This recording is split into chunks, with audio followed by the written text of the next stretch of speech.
An extreme close-up reveals a man's intense, geometric eyes as he begins a declaration. With his eyes now closed, he holds up his hands, revealing dark, intricate curse marks. A colossal shadow dragon emerges behind him as he vows to begin a new life.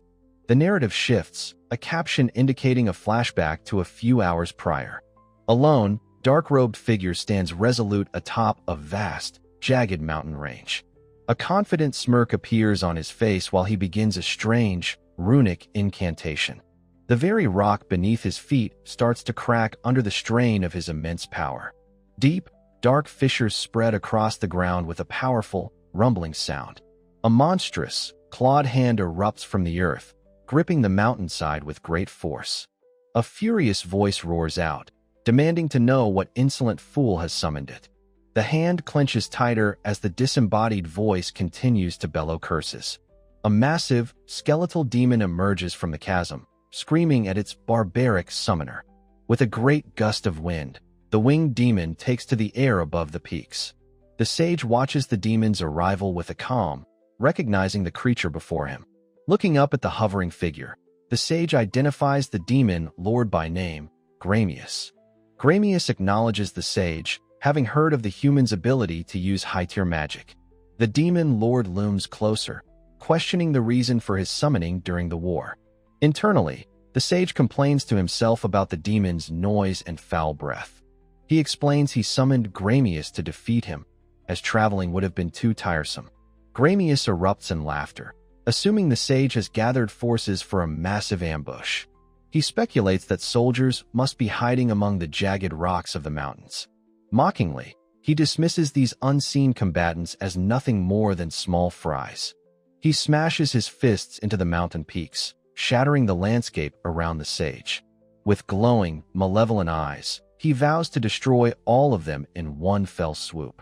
Amidst the chaos of falling debris, the sage asks if the demon can hear them. Gramius bellows that he can indeed hear the screams of terror as they die futilely. He lands triumphantly on a shattered pillar of rock, surrounded by dust and rubble.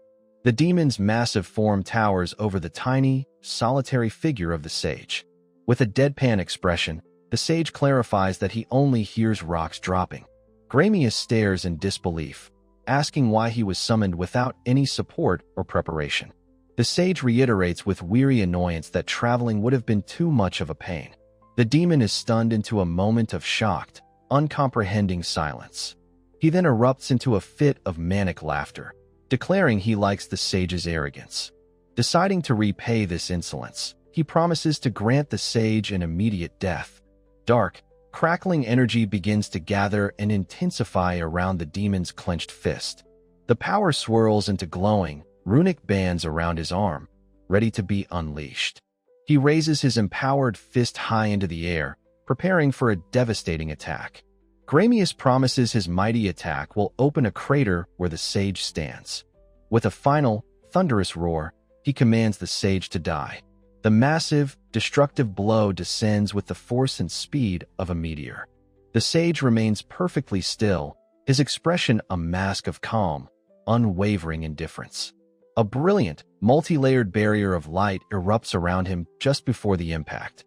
The demon's fist smashes into the defense with a deafening, echoing crash.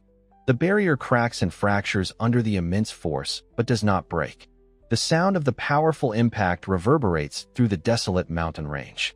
Gramius stares in utter shock at the intricate, winged magical shield that stopped him.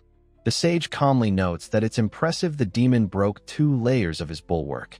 The demon recognizes the name of the spell with panicked, wide-eyed disbelief. He screams that it should be impossible to cast such powerful magic without a chant. The sage explains the lack of a chant is precisely why the shield wasn't at full strength. He nonchalantly brushes some dust from his robes, in complete control of the situation. Realizing the unfathomable gap in their power, Gramius turns and attempts to flee. Sweat pours from his skeletal face as he makes his desperate escape. The demon lord takes to the air in a powerful, panicked retreat. The sage declares with cold finality that he will not let his opponent escape. Gramius is instantly frozen in midair, caught by an invisible, immobilizing force. He cries out that this is impossible, that the sage couldn't possibly have such power. The sage reveals his ultimate weapon, first-tier magic, the angel's advent. He gives his summoned angel of the sword a simple, two-word command to cut him down. The angel swings her colossal blade in a graceful arc at the helpless demon. The demon's eye widens in pure terror as the massive blade descends upon him. His body is utterly disintegrated by the overwhelming holy power of the attack. In the now desolate landscape, the victorious sage stands resolute under the sun. A powerful gust of wind sweeps through, whipping his long, white hair across his face. He stands as a solitary, contemplative figure against the vast, empty expanse. After a moment of quiet thought, he decides that it is finally time to depart. He prepares to leave the desolate battlefield by using a technique known as flight magic. A glowing, intricate magical circle materializes beneath his feet as he leaps into the air. Another circle appears before him, launching him forward with incredible speed. Magic is defined as an internal power that allows fragile humans to fight monsters. A flashback shows him as a young student, completely entranced by the study of magic. In his 40s, his hidden power and wisdom earned him the revered title of sage. His life was set against a long-simmering war between the human and demon factions. This conflict was escalated to a global scale by the demon lord he just defeated. The demon lord is shown lounging on his throne, fanning the flames of war. A grateful, portly man thanks Sir Gramius profusely for his assistance. Immediately, another person rushes to him with news of a monster attack in the west. A line of people reports an endless stream of crises from all corners of the land. With a weary sigh, he agrees to exterminate them all, sick of the relentless task. He reveals his apathy, admitting he had no personal interest in the great battle. With the war over and his enemy vanquished, he wonders what regrets he has left. A tremendous surge of magical power tears through the desolate landscape. The ground cracks and shifts violently under the force of his powerful spell. A magnificent, sprawling mansion rises from the earth, nestled in a new forest. The large doors tremble as he senses that his loyal servants have all gathered. Inside, Gramius announces his return to his dear children, his expression soft. A full staff of servants responds with a unified and respectful "Yes, sir." His gaze sweeps over the familiar faces of his butlers, maids, and other retainers. He looks upon his assembled butler and maids with a fond, paternal expression. His gardener and cook are also present among the loyal servants he has gathered. He reminds them that they are all artificial humans he created and considers them his children. Each of them had died an untimely death once before he brought them back to life. A worried maid timidly asks what he is implying by his somber words. He takes a slow, deliberate sip from an ornate teacup, his expression unreadable. He then makes his stunning declaration. He intends to be reborn into a new life. The teacup chatters loudly in his hand, betraying the gravity of his decision. He explains that through his many achievements, his name has become far too famous. Fame brought pressure, expectations, and the envy of others who approached him. A crowd of shadowy figures with smiling masks visualizes the public's selfish motives. He laughs with hollow pain, admitting he was even blamed for calamities in his absence. With a hollow, pained laugh, the sage Gramius admits he is simply sick. Bound in heavy chains, he is pulled down by a faceless mob, weary of this life. His hand reaches desperately for a brilliant light, seeking an escape from his constrained existence. Before his followers, he announces his choice to be reincarnated for a life of freedom. A young maid with pointed ears gasps in shock and sorrow at her master's stunning declaration. Gramius pauses, recalling one final thing he must tell his devoted servants. He announces that his life as Gramius is ending, and this is his final order. With a gentle smile, he thanks them for everything and commands them to live freely. He turns and departs, a heavy door closing behind him with a definitive thud. His loyal servants are left behind, one maid weeping as another bows his head in sorrow. Down a dark, stone staircase, Gramius descends into his study for his final preparations. Surrounded by alchemical tools and texts, he steels himself for the ritual ahead. He declares that with his affairs in order, he has no more regrets left. However, He acknowledges there is one last thing he needs to prepare for his rebirth. Staring at his reflection in an ornate mirror, his expression is grim and determined. A close-up shows his sharp, focused eye, ready for the final act. His gaze remains unwavering, fixed on the task he must complete. The power of the curse mark of inhibition is named as his eye glows intensely. His hand begins to twitch uncontrollably as he channels his immense magical energy. Dark power swirls around his hand as the curse mark begins to form. An intricate, sharp-edged sigil materializes on the back of his left hand. Deciding one mark is insufficient, he resolves to conjure a second one. He inspects both hands, now bearing two distinct curse marks, deeming them ample. By applying two four-stroke marks, he suppresses his power to a near-human level. His unique eyes, the Devil's Eye and Divine Eye, are the key to this magic. He reflects on his original magic, designed to avoid trouble in his next life. His boots echo on the cracked stone floor as he rises to his feet. He stands alone in the center of a vast, circular chamber, ready to begin. With a determined expression, he declares that the time is now. His ancient eye, filled with intricate power, focuses on his goal. The geometric pattern in his iris glows, signifying the activation of his magic. He sets the conditions. Magic obstructing marks will remain, and memories return at 12. A close-up highlights the circular, cross-hatched curse mark on his right hand. With his eyes squeezed shut, he accepts the terms of his self-imposed reincarnation. He triumphantly declares his rebirth as the reincarnation magic activates with immense power. A storm of painful childhood memories floods his new consciousness with abuse and confusion. A sudden, violent jolt throws a young boy backward, his face a mask of shock. He lands hard, panting for breath as two lifetimes collide within his mind. Unsteadily, he pushes himself up, wobbling against a crumbling stone wall. His hand touches the dusty, cracked glass of an old, ornate mirror. He stares at his new reflection, a young boy with large, inquisitive eyes. A slow, knowing grin spreads across his face as the ancient mind takes control. He curiously pokes his own cheek, confirming the soft squish of his new reality. He chuckles to himself, amused that he ended up with such an adorable face. With a rush of clarity, he remembers his previous life as the sage Gramius. His gaze falls upon his hand, recognizing the familiar curse mark from his past. He decides it's time to dispel the seal, and the mark begins to shine brightly.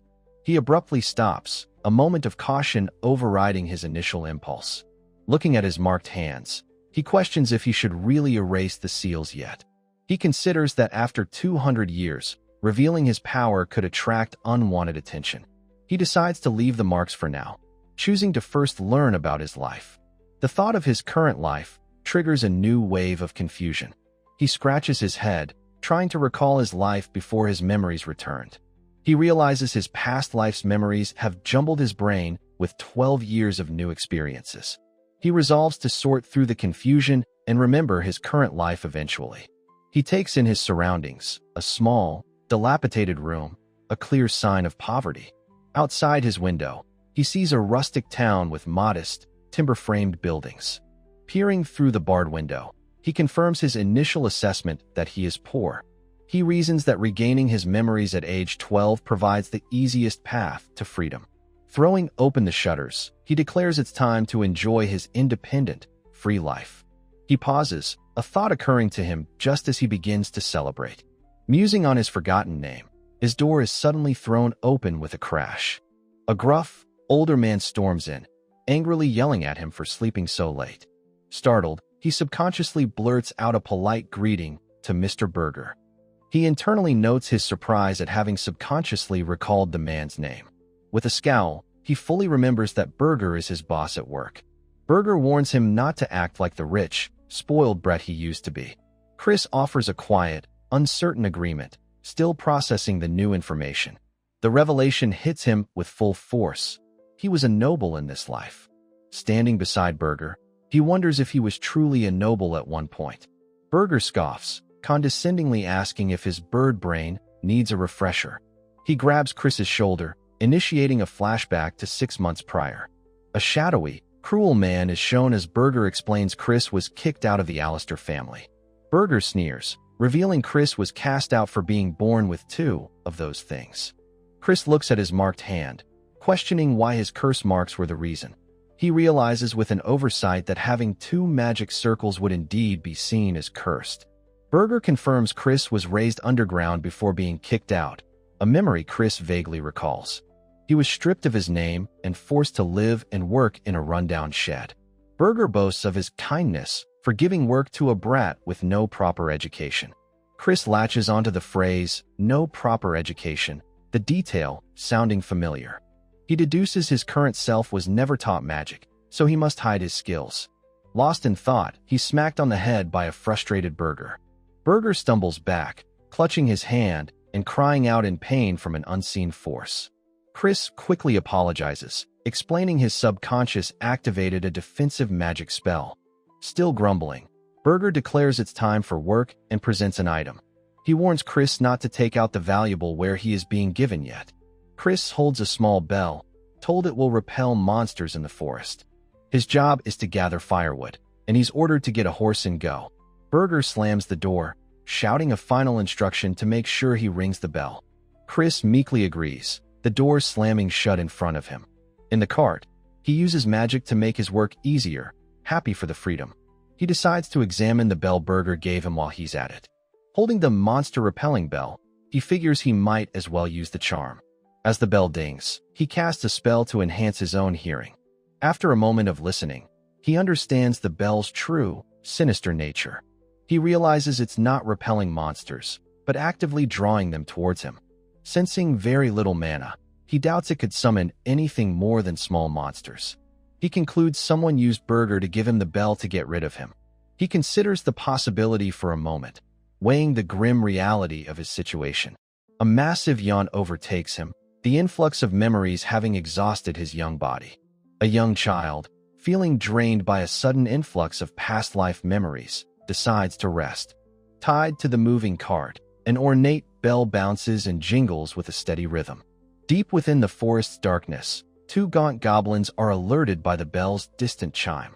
Partially hidden by the trees, the goblins chatter amongst themselves in a primitive, guttural language. A colossal, one-eyed cyclops towers over the smaller creatures, letting out a confused grunt. The giant takes a heavy step forward, its immense weight cracking the very ground beneath it. Completely oblivious to the approaching danger, the child continues to snooze peacefully in the cart. A wide view reveals the small cart and its sleeping occupant at the edge of a vast, dark forest. Stirring from their nap, the child sits up, a silent thought bubble indicating they are now awake. They complain aloud that the bed of rough-hewn logs is far too uncomfortable for sleeping. With a wave of their hand, a gust of unseen energy blasts the firewood out of the cart. A magical whirlwind is summoned, gathering leaves and twigs from the forest floor into a vortex. The collected leaves rustle as they fall, filling the cart to create a soft, new bed. A smug, satisfied smirk crosses the child's face as they admire their magical handiwork. Joyfully, they flop back into the leaf-filled cart, exclaiming how wonderfully comfortable it is. While dozing off again, the child reflects on how everyone around them believes they cannot use magic. A memory surfaces of their past life, when they were the powerful and renowned sage Gramius. The sage is shown bound in chains, overwhelmed by the troubles of the adoring masses. With a powerful impact, he engraved a curse mark onto himself to seal away his great power. He used these curse marks of inhibition to suppress his mana and achieve reincarnation. Despite the seals, his mana remained immense, earning him resentment and animosity from his new family. The child, Chris, remembers being raised in isolation, locked away in an underground chamber. A painful memory shows him being cast out of the grand Alistair family home like an insect. He looks at his marked hand, reflecting on how the curse marks gave him a rough start. On his 12th birthday, the memories of his past 40 years flooded his mind, causing disarray. He recalls spending most of his current, short life confined to that dark underground chamber. Despite the bleakness, he remembers that there were some comforting memories buried within that time. A memory shows him as a small, lonely child sitting on a simple cot in his stone prison. The door bursts open as a shadowy boy rushes in, identifying Chris as his younger brother. A guard tries to stop the boy, ordering him not to interact with such filth. The kind brother ignores the guard, quietly entering the room to teach Chris how to write. The shadowy figure gently guides the young Chris's hand as he learns to use a quill. Back in the present, Chris wonders aloud about the identity of that kind person from his past. Deciding he will remember eventually, he settles back into his leafy bed for another nap. As he sleeps, a flock of birds takes flight, signaling an unseen disturbance nearby. A massive cyclops stands at the forest's edge, led by a small, grinning goblin in a jester's hat. The rhythmic clip-clop of approaching horse hooves suddenly breaks the quiet of the clearing. Startled awake, Chris sits up as a voice urgently shouts his name from the edge of the woods.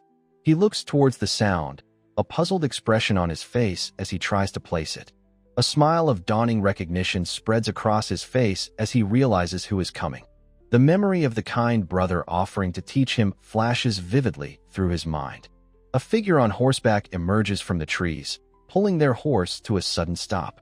Chris's face lights up with pure joy as he exclaims the name of his brother, Marco. Marco looks down from his horse, his face etched with concern as he says Chris's name. Overcome with relief, he thanks God, expressing how glad he is that Chris is safe.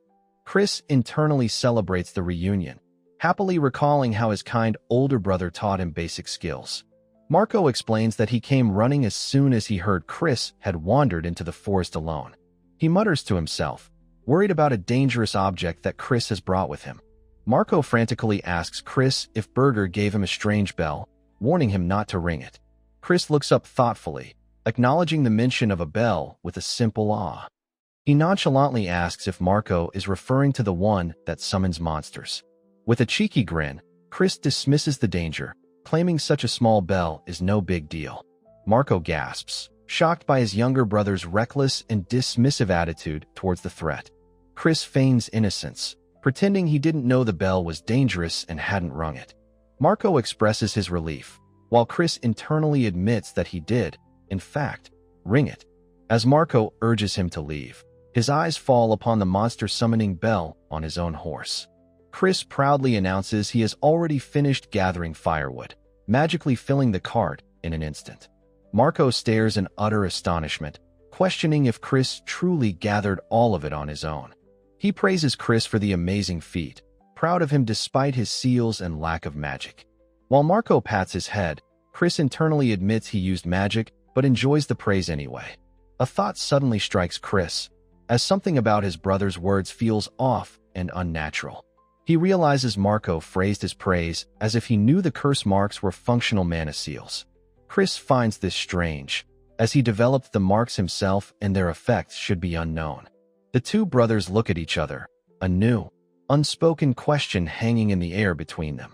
Their moment is interrupted as a new figure arrives on horseback, shouting Marco's name. A stern woman commands Marco to stay away from Chris, whom she calls human waste. She accuses Marco of giving Chris the monster-summoning bell, and he stammers in protest. The woman coolly asks if he has any proof to back up his vehement denial. The tense standoff between the three individuals unfolds in the quiet forest clearing. While the others are distracted by the argument, Chris quietly rummages through a pouch at his side. He pulls out a small, lens-like object, preparing to use it to investigate the situation. His expression is focused and intense as he gets ready to uncover the truth. He discreetly aims the device from his position behind the woman's back. Chris concentrates his power, thinking the words to activate his sense mana ability. The bell hanging from the woman's saddle begins to glow, surrounded by faint wisps of mana. The small, flame-like wisps of magical energy become more distinct and numerous around the bell. The bell vibrates with a low hum, confirming that it is an active and powerful magical artifact. Chris concludes that the mana from the bell matches the woman's, proving she is the culprit. A memory of a guard's cruel words flashes by, reinforcing the theme of his constant mistreatment. The shadowy figure from the memory clenches their fists, finding the entire situation deeply irritating. The armored woman is identified by Marco as his sister, Elizabeta.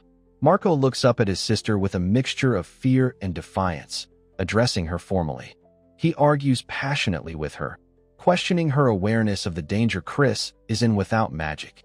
Elizabeth calmly concedes that entering the forest without the ability to use magic is indeed precarious.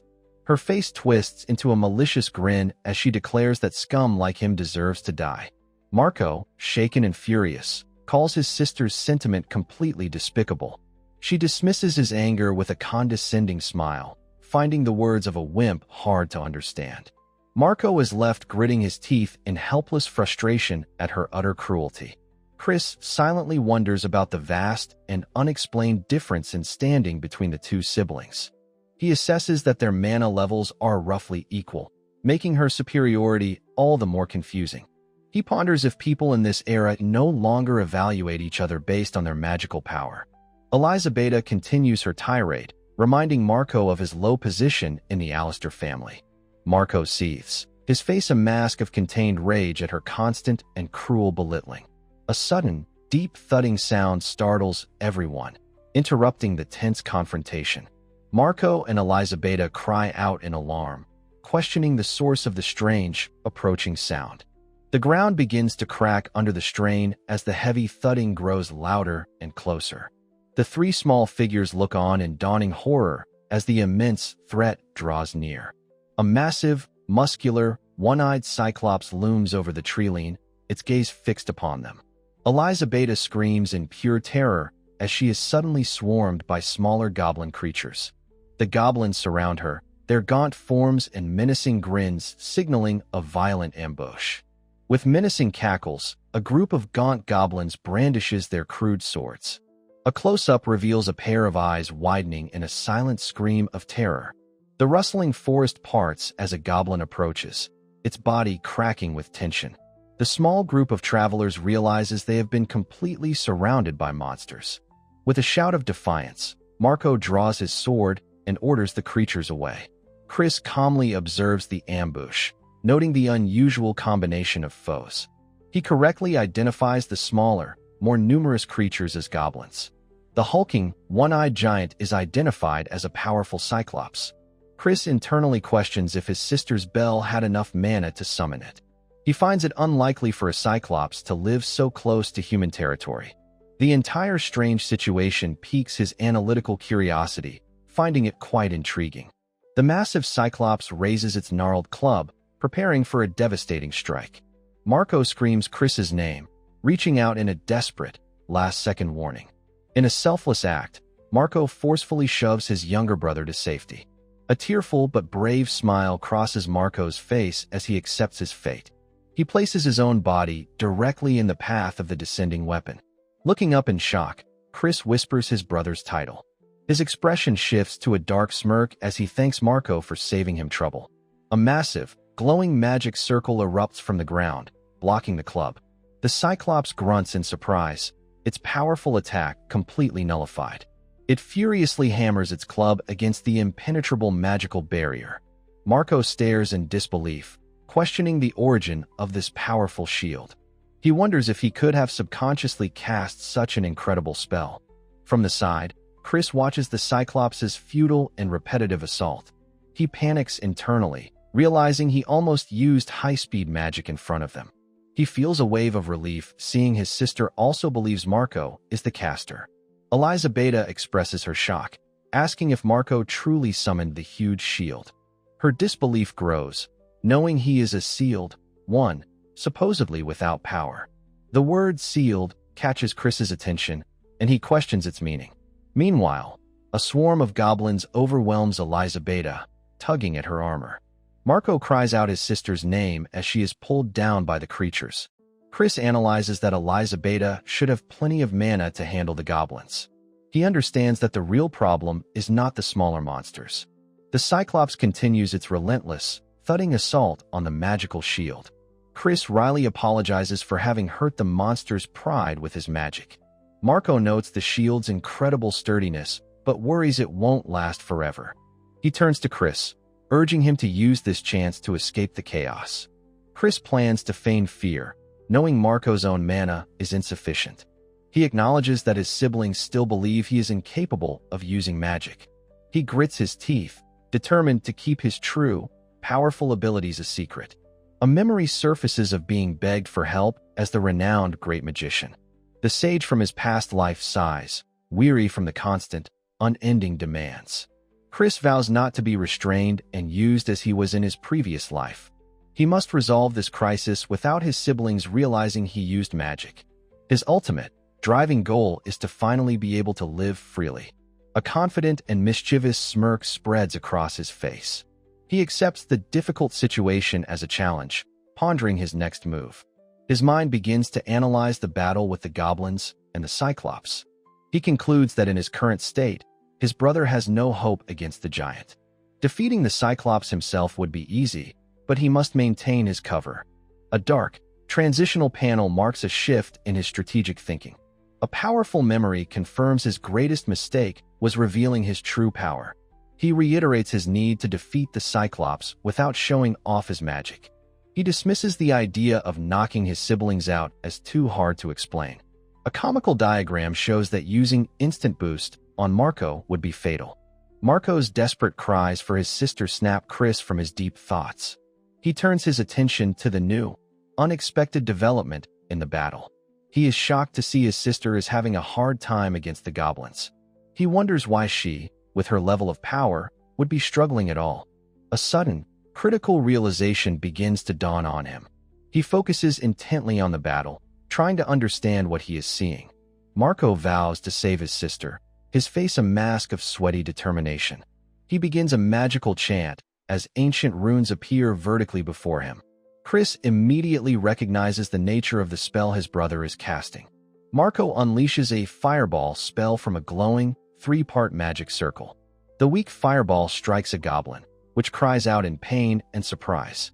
Chris is completely baffled, questioning why Marco used inefficient fire magic. Marco turns to Chris, asking why their sister isn't using any attack magic. Chris analyzes that Elizabeta's fire attribute gives her a great affinity for fireball. He concludes that with simple magic, the goblins should be easy fodder for her. He questions her strange strategy of only enhancing her physical strength. Marco is confused by Chris's technical terms, as Elizabeta tells Chris to let go. A close-up shows Marco's bewildered and slightly panicked expression. Chris is stunned, realizing they don't know the most basic principles of magic. A goblin chomps down on Elizabeta's arm as he ponders their ignorance. Another goblin strikes her as he questions their skill versus their knowledge. Elizabeta growls in frustration as Chris wonders about magical progress. He observes the goblin's intelligent posturing but lacks evidence for a breakthrough. Elizabeta's pained face confirms his internal rejection of such a possibility. Chris admits he was lost in thought again as Marco gets smacked away. He ponders the increasingly bizarre and dangerous situation. As Elizabeta is beaten down, he considers his lack of obligation to save her. He recalls with cold logic that she had previously tried to kill him. Marco's frantic, repeated cries for his sister are shown in close-up. Chris admits to himself that it would sadden his brother if she died. He returns to the central dilemma of saving her without revealing his powers. He remembers that they assume he has never learned how to use magic. He feels bad for his sister, but cannot risk his new, free life. Marco slams his fist down, shouting his frustration and helplessness. Chris offers a silent apology, having no convenient solution to their plight. He reiterates that using instant boost on his brother is far too dangerous. He wishes he could save her, if only one crucial thing were different. His eyes widen as he wishes he didn't have the damn seal on him. A memory surfaces of Marco praising him for his deeds despite his seals. Chris recalls that Marco seemed to know the curse mark's disrupted mana. He finds it hard to believe Marco would know about a magic he himself developed. He reasons that no one would consider his mana could overcome the seals. He questions why Marco knows about the curse marks and brought them up. He turns his head slightly, preparing to address his brother directly. He asks Marco to explain what he meant by the seal he mentioned. Marco confronts Chris, questioning their strange behavior regarding the seals he believes they both suffered from. A realization dawns on Chris. The seal Marco mentioned is indeed the curse mark. Chris's mind latches onto Marco's use of the word also, deepening the mystery. A bewildered Marco asks if Chris has genuinely forgotten their shared past and suffering. With a frustrated flourish, Marco begins to turn away from a confused Chris. He snaps around, insisting Chris's strange behavior means they couldn't possibly forget so easily. He announces his intention to forcefully refresh Chris's memory of their shared trauma. With a dramatic pull, he begins to rip his shirt open, demanding Chris look. A seated Chris has a shocking thought. They believe they have the same mark on their own back. Marco fully exposes his back in a dynamic, forceful motion to reveal the mark. A large, jagged black symbol is revealed, which he names a deprived seal. Marco glares back, calling the seal persistent while the Cyclops continues its assault. Chris is stunned, recognizing the mark as their own curse mark of inhibition. Their mind reels, questioning why this unique reincarnation magic is on their brother's back. A new possibility emerges as Chris realizes they can use this situation to their advantage. Chris takes command, ordering a shocked Marco to attack the Cyclops with another fireball. Marco protests, stating his magic is too weak and they must first help their sister. With unwavering confidence, Chris reassures him, asking for his trust and telling him to lower his arm. A confused but trusting Marco agrees to follow the strange command. Marco kneels, beginning the chant for his spell before the menacing Cyclops. Chris decides the origin of the mark doesn't matter, focusing on the solution. Recalling their past life, Chris remembers the unique eyes needed to create and erase the marks. They feel a sense of relief, realizing they still possess their special eyes after reincarnating.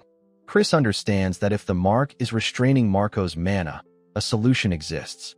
Their eye glows as they resolve to erase the seal using the divine eye of nullification. Marco cries out, feeling a sudden, sharp sting of pain from an unknown source. Chris calmly tells him not to worry and to continue the spell, and he reluctantly agrees. Marco glances back, momentarily thinking he saw something strange in Chris's expression. Chris wonders if Marco noticed their eye glowing, dismissing it as unlikely. Marco refocuses his energy, concentrating on the difficult chant for his spell. The magic circle on the ground flares with power as the Cyclops looms closer. Suddenly, Marco is struck by a series of invisible whipping impacts, questioning the source. A final, heavy blow to his midsection nearly doubles him over in pain. From a distance, Chris assesses that Marco's current power is still not enough to win. They decide to use their own power, preparing to cast an instant boost spell on him. For large, glowing glyphs materialize around Marco, pulsing with an intense surge of energy. Marco grunts, his body trembling under the immense strain of the sudden power influx. Chris apologizes mentally, acknowledging the heavy burden the boost places on Marco's body. Their concern vanishes, replaced by a confident grin, knowing Marco can now defeat the Cyclops. Chris feels a surge of pride, crediting Marco's own aptitude for handling the massive boost. Roaring the incantation, Marco unleashes a monstrous, swirling vortex of dark flame. He stares in disbelief at the cataclysmic power he has just unleashed. The attack is a swirling nexus of pure, destructive energy. The gargantuan fireball hurtles across the battlefield toward its target. It strikes the Cyclops directly in its single, massive eye with apocalyptic force. The creature's form is completely obliterated by the overwhelming blast. Eliza Beta sits dazed on the ground, surrounded by two menacing goblins. Before the goblins can act, they are sent flying by the spell's concussive force. The remaining goblins are paralyzed with fear, crying out for their fallen comrades. One goblin trembles, asking its companion if they still wish to fight. Chris steps forward, asking the goblins if they're sure they want to face the Cyclops' defeater. The goblins can only whimper in fear, their courage completely shattered. Utterly broken, the creatures turn and flee into the dark forest. Their panicked screams and the cracking of branches echo behind them as they disappear. Marco lets out a long, shaky sigh of relief as the immediate danger passes. He takes a firm step forward, planting his feet on the ground. Chris turns to Marco, asking with a smile if they made it through. Chris becomes small and childlike, praising Marco's awesome display of power. A flustered Marco begins to protest, the truth of the situation dawning on him. He realizes his own strength could never have produced such powerful magic. His gaze shifts to Chris, a look of suspicion in his eyes. He begins to ask if Chris was the one who used the magic. Chris quickly raises a finger to their lips, shushing him with a knowing look. The unspoken truth hangs in the air as Marco stares, wide-eyed and sweating. Recovering, Marco forces a confident smile and asks if his magic isn't super strong. Chris pats him affectionately, thinking what a kind person he is for playing along. Their moment of understanding is shattered by a furious, venomous scream. Eliza Beta stands before them, her clothes torn and her body bruised, panting with rage. Marco looks on, identifying his sister as she approaches them. Chris observes coldly that she was beaten to a pulp by mere goblins. Eliza Beta takes a menacing step forward as Marco asks if she's angry at him. Chris feigns innocence, believing Eliza Beta couldn't possibly suspect them. Eliza Beta glares daggers at Chris, telling them not to pretend they don't know. Her voice rises to a raw scream as she accuses Chris of being the one who used it. A close-up shows Chris's eyes, reflecting the shock of her direct accusation. Eliza Beta points an accusing finger directly at Chris, repeating her claim. Chris is frozen in shock, their mind reeling with the fear of being discovered. Their heart pounds violently, horrified that their secret was discovered so soon. Chris stammers, trying to play dumb as Eliza Beta stalks forward menacingly. Eliza Beta commands them to cease their feigning of ignorance immediately. Her heavy footsteps thud on the ground as she prepares her final accusation. She furiously reveals she is talking about the monster summoning bell, used in bad faith. Chris stares, completely thrown off by the unexpected turn of the accusation. Their mind is blank save for a single bewildered thought. What? They quickly deduce that Eliza Beta is trying to shift the blame for the attack onto them. Marco tries to defend Chris, but Eliza Beta silences him with a furious roar. Chris understands Elizabeta's plan to push the blame onto them. Eliza Beta presses Chris for an admission of their supposed wrongdoing. Chris decides to play along, offering a non-committal agreement to see what happens. A cruel, triumphant smirk spreads across Elizabeta's face as she prepares a punishment. Internally, Chris wishes Eliza Beta would just be quiet so they can find a way out. Eliza Beta dons a mask and exiles Chris, who responds with genuine excitement. She is momentarily stunned into silence by Chris's gleeful reaction. Recovering, Eliza Beta states that Chris doesn't seem to grasp the implications. Chris eagerly accepts all the terms of the exile, internally celebrating their victory. A wide, joyful grin spreads across Chris's face, radiating pure happiness. Elizabeta's face twists into a mask of pure rage, her temples twitching. She issues a final threat of execution if Chris doesn't leave the territory today. Marco cries out, protesting that Chris is a genuine family member. Eliza Beta turns on him, her voice dangerously low as she orders him to be silent. A furious Eliza Beta screams, declaring Chris is just as filthy as their deprived seal.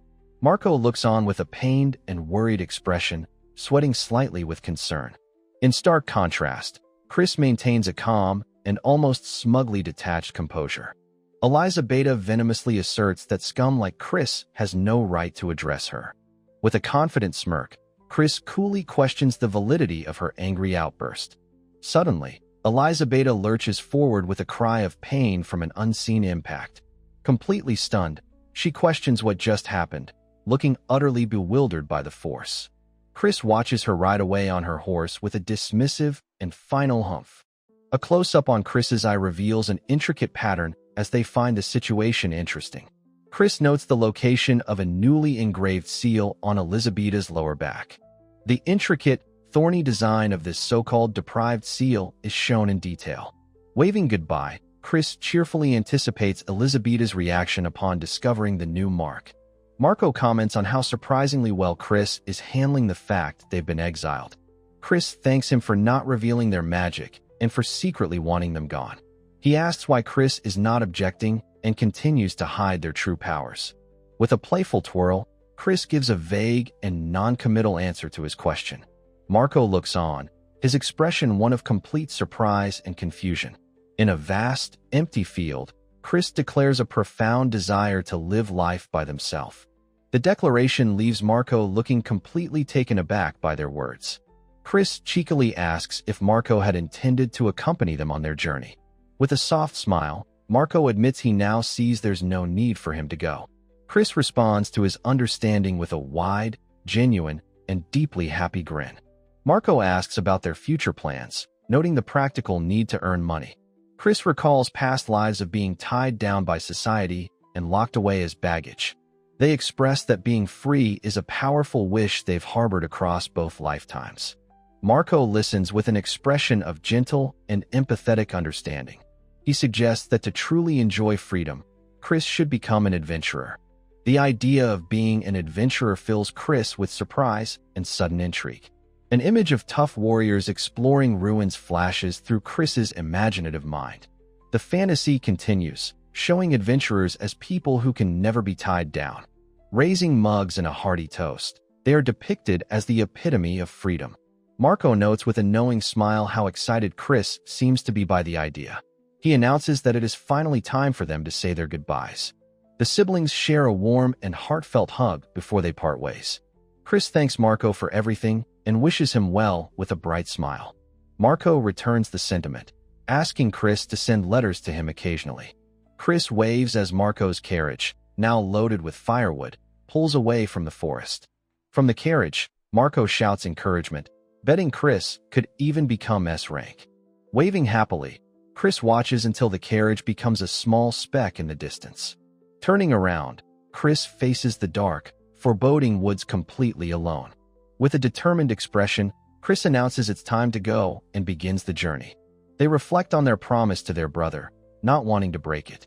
Chris mulls over the idea of becoming an adventurer once more. Marco's passionate belief in their potential to reach S-rank echoes in their mind. Chris worries that achieving such a high rank would draw too much unwanted attention. They fear that great success will lead to people seeking to use them again. Crying out in frustration, Chris laments that it would be like their past life. Shaking off the negativity, Chris practices with a stick, admitting the idea sounds nice. They continue their practice swings while walking deeper into the forest. Chris acknowledges their own nature makes it difficult to stay out of trouble. They pass a cage of goblins, lamenting the complications of their new plan. The cage is suddenly shattered by a loud noise, startling Chris completely. Chris looks at the freed goblins, confused as to why they haven't run away. A massive, muscular cyclops stomps down, revealing the cage's true destroyer. A goblin explains to the cyclops that Chris was curious and waited to talk. The small goblin nods eagerly, confirming this was indeed their intention. Chris cheerfully explains the cyclops was unharmed because they used protective magic. A flashback shows Chris casting a defensive spell on the cyclops simultaneously. The goblins are overcome with emotion, their large eyes welling with tears. They wave their arms in gratitude as Chris insists it's not necessary. One goblin praises Chris's kindness for worrying about their cyclops friend. Chris questions why they would worry, assuming the goblins had summoned it. The goblins rustle amongst themselves, seemingly confused by the question. One of them pulls out a large, curved horn to show Chris. Chris is shocked, recognizing the object as a powerful summoning horn. The goblin explains that they found the rare horn where Chris used to live. The horn is blown, its deep sound echoing as the unsummoning begins. The cyclops is enveloped by a glowing, intricate magic circle on the ground. Its physical form begins to dissolve and fade away from existence. The goblins sadly wave goodbye as their friend completely disappears from sight. Chris reflects on the horn's rare power to summon and dismiss monsters. The goblins cheer happily now that their powerful friend is safely returned. Chris's demeanor darkens as they turn their attention back to the goblins. They angrily demand to know why the goblins attacked them in the first place. The goblins can only stammer incoherently, unable to form a proper answer. One goblin is suddenly flung backward by an unseen magical force. Chris tries to calm the frantic creatures, asking them to explain one by one. They deduce that the goblins once lived in an abandoned, ruined fort. A group of humans stormed in and drove them from their home. Chris asks if they summoned the cyclops with the horn and still lost. The goblin leader confirms they tried to take back the fort from the humans. A vision shows the goblins and their cyclops ready for their battle. The goblin army, led by their chieftain, stands before their summoned behemoth. They confronted the group of humans who had taken over their fortress. A single, Imposing humans stared them down with an intimidating glint in his eye. The humans' unflinching courage terrified the goblin forces completely.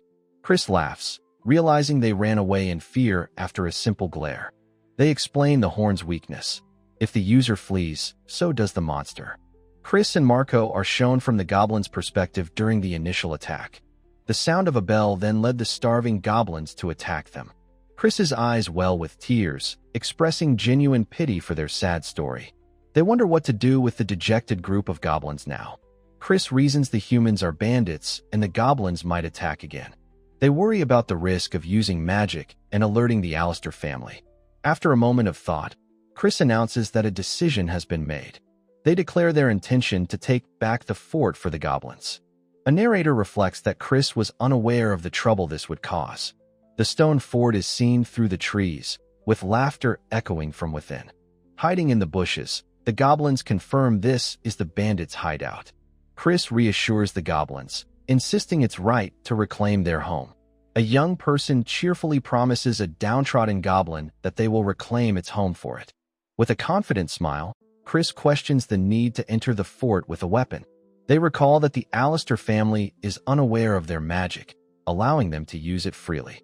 Since no one here knows their origin or seals, Chris feels safe using a little magic. Chris announces to the goblins that this action is their first step towards a life of freedom.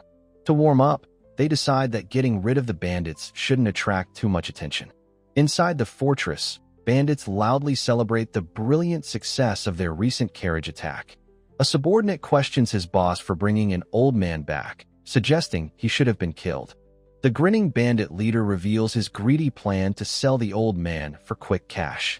In a dark room, a group of bound hostages are seen huddled together in fear.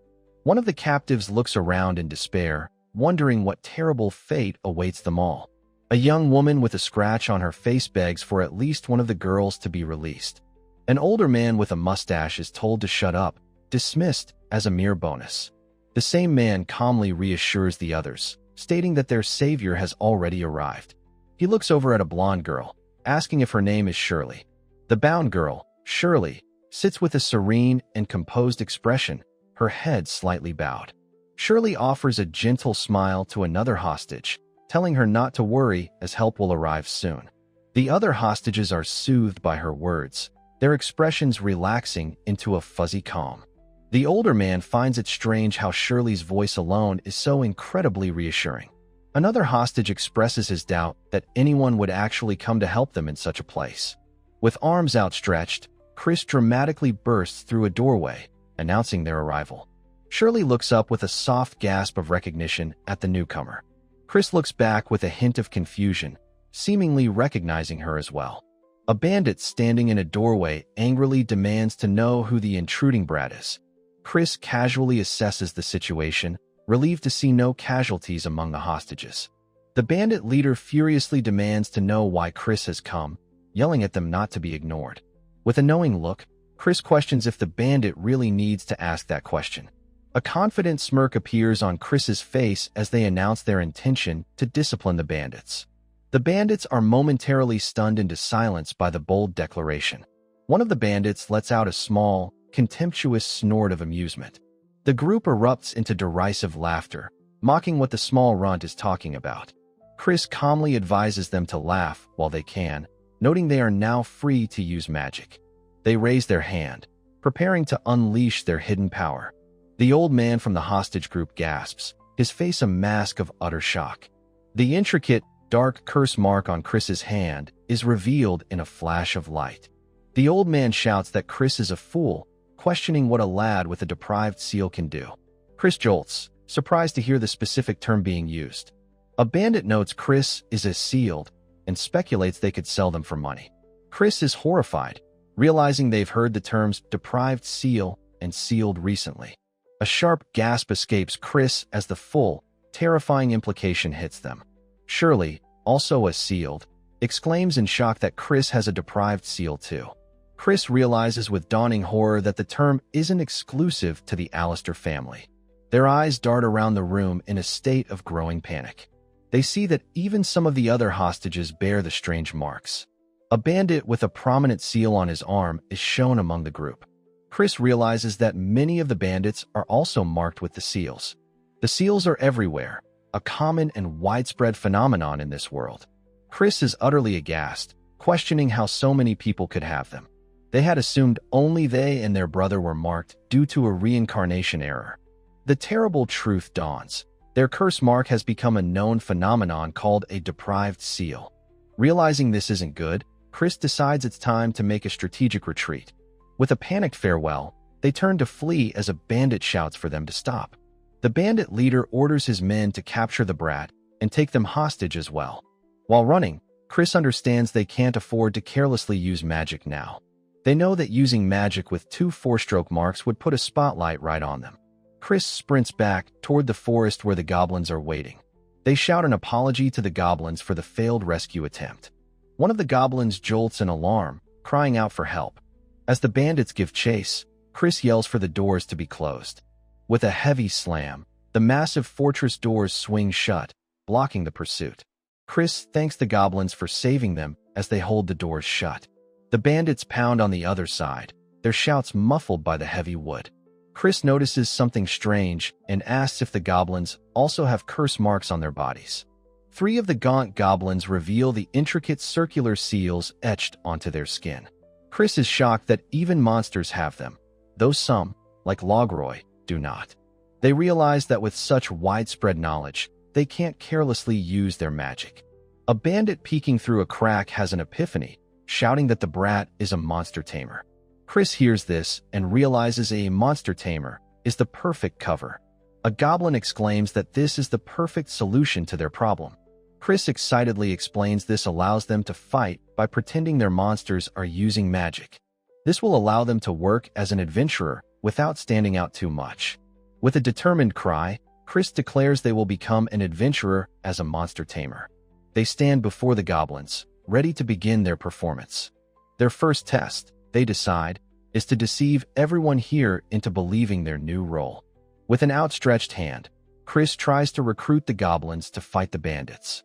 The goblins can only stare back, one of them muttering a non-committal Goga. A menacing bandit peeks through a crack in the wall, a glint in his eye. The recruitment has failed, and Chris wonders if the goblins are simply too scared. One of the goblins shuffles forward, offering a large, curved horn. Chris questions if they should use the extremely valuable summoning horn. Seeing the goblin's earnestness, Chris accepts the horn, promising to gladly use it. With a grim smile, Chris accepts that it has come to this. They recall the horn summons a monster equal to the user's mana, but it's impossible to know what will appear. They worry that summoning a strong monster will reveal their true power. The bandits yell for reinforcements, forcing Chris's hand before their magic seal is discovered. With no time left, Chris throws caution to the wind, deciding whatever happens, happens. They raise the summoning horn to their lips. A deep, resonant call echoes through the stone fortress, startling the goblins. The powerful sound of the horn reverberates outside the fortress walls. A moment of silence hangs in the air after the call. A colossal, impossibly complex magic circle materializes in the sky, causing Chris to gasp.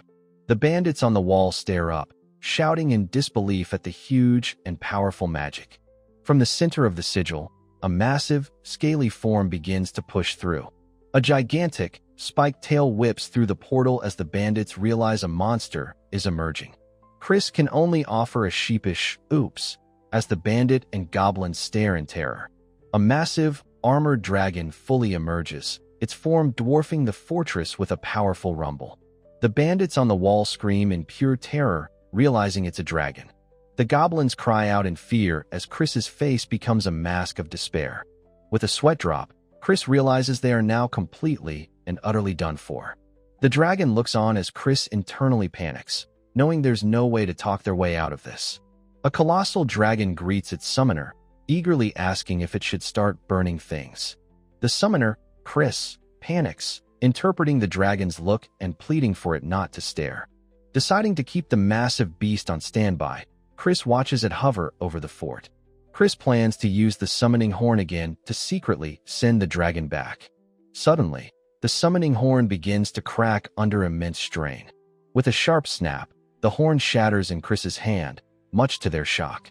Chris realizes in horror that the horn couldn't withstand the influx of their mana. The shattering sound echoes as the magical artifact breaks apart completely. Freed from its magical binding, the enormous dragon lets out a deafening roar. A nearby bandit understands the gravity of the situation, declaring they are in serious trouble. Against a black backdrop, the dragon unleashes a powerful blast of energy. Realizing they've lost control, Chris cries out in a panic as the situation escalates. The dragon's attack smashes into the fortress wall with immense force. Debris from the wall explodes outwards in a chaotic shower of stone. The fortress wall cracks and crumbles under the devastating assault. Chris looks on, stunned, as the reality of the horn shattering sinks in. The dragon's glowing eye is visible through the dust, its rampage continuing. Now completely out of control, the dragon stands atop the fortress, roaring wildly. A captive bandit screams for his ropes to be cut as a girl watches. The girl, Shirley, observes the chaos with a serene and curious expression. The bound hostages cry out in terror, fearing for their lives. Chris shouts in desperation, trying to stop the unfolding disaster. Sizzling with energy, the dragon's massive jaw opens, preparing another attack. Frustrated, Chris prepares to intervene with a powerful magical incantation. An intricate magic circle materializes just in time to block the dragon's launch. The dragon's teeth clamp down, but the magical barrier holds firm. The impact releases a massive shockwave of strange, dark energy. A wave of this mysterious energy washes over the area. The energy blast engulfs the fortress, swirling with immense power. The bandits are caught in the blast, screaming as it envelopes them. More bandits are caught in the powerful, swirling magical energy. A sharp-toothed bandit lets out a final scream as the spell takes effect. The hostages are also bathed in the strange energy, reacting with surprise. One of the hostages looks down, noticing an unexpected change. The hostages realize the flames aren't hot and wonder what is happening. Shirley looks on, calmly questioning the nature of the current events. Amidst the goblins, Chris stands as the source of the powerful magic. Chris concentrates, their hands displaying the intricate patterns of their curse marks. A flashback shows the sage Gramius, tired of his life, sealing his powers. After 200 years, Gramius was reborn as the boy Chris, bearing the same seals. Chris knows these marks are now seen as deprived seals, a sign of powerlessness. They resolve to use this misunderstanding to resolve the situation without standing out. Chris vows to accomplish nothing of note, all for the sake of their freedom. The hostages marvel at the harmless flames, certain it must be magic. A man is astonished to find that the wounds he received from the bandits are healing. From a distance, Chris confirms their complex God Vision spell is working perfectly. Their internal thoughts reveal they used defensive magic to render the dragon's flame harmless. Furthermore, they added a healing attribute to the flame for the tied-up hostages. The hostages wonder what is happening to the bandits within the flames. Chris's plan anticipates that the untied bandits will try to escape the flames. The spell's true effect on them is revealed. Their clothes burn away as they fall asleep. Chris is pleased that everything will appear to be the dragon's doing, not theirs. The plan hits a snag as Chris shouts for someone to stop. A young man strains, managing to break free from his ropes. Now free, the young man triumphantly holds up the broken ropes. He rallies the other hostages, urging them to escape through the flames. Panicked, Chris desperately pleads for them to sit back down. Chris explains that anyone who escapes will suffer the same fate as the bandits. A young woman who tried to flee is shown, naked and fast asleep. The young man, oblivious, announces he has freed everyone and urges them to go. A serene voice cuts through the chaos with a single, commanding word, "Don't." The hostages, including the young man, stop and look toward the speaker. Shirley smiles calmly, her command having been instantly obeyed. Chris is utterly bewildered by this unexpected turn of events. The hostages have all given up on running away, much to Chris's confusion. Though confused, Chris accepts that this outcome works in their favor. The magical flames dissipate, leaving the area clear. The hostages exclaim in surprise as the flames finally stop. The colossal dragon still looms over the fortress, a massive threat. Chris resolves that they must take care of the dragon first. The dragon opens its massive maw, preparing to unleash another attack. A hostage cries out in terror, warning that it's about to spew flames again. The dragon's massive head turns, its glowing eyes locking onto a new target. Its gaze is fixed on the small, unassuming figure of Chris. Chris stands firm before the immense beast and issues a single, powerful command to stop. The colossal dragon begins to shiver, seemingly intimidated by the small child.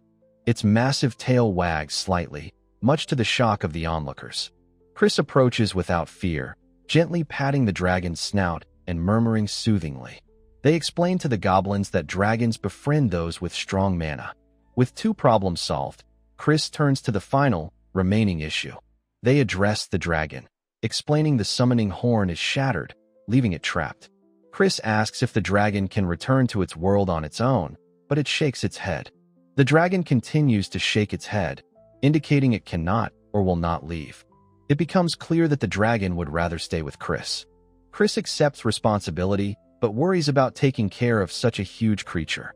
The dragon seems to understand their concern, its expression softening.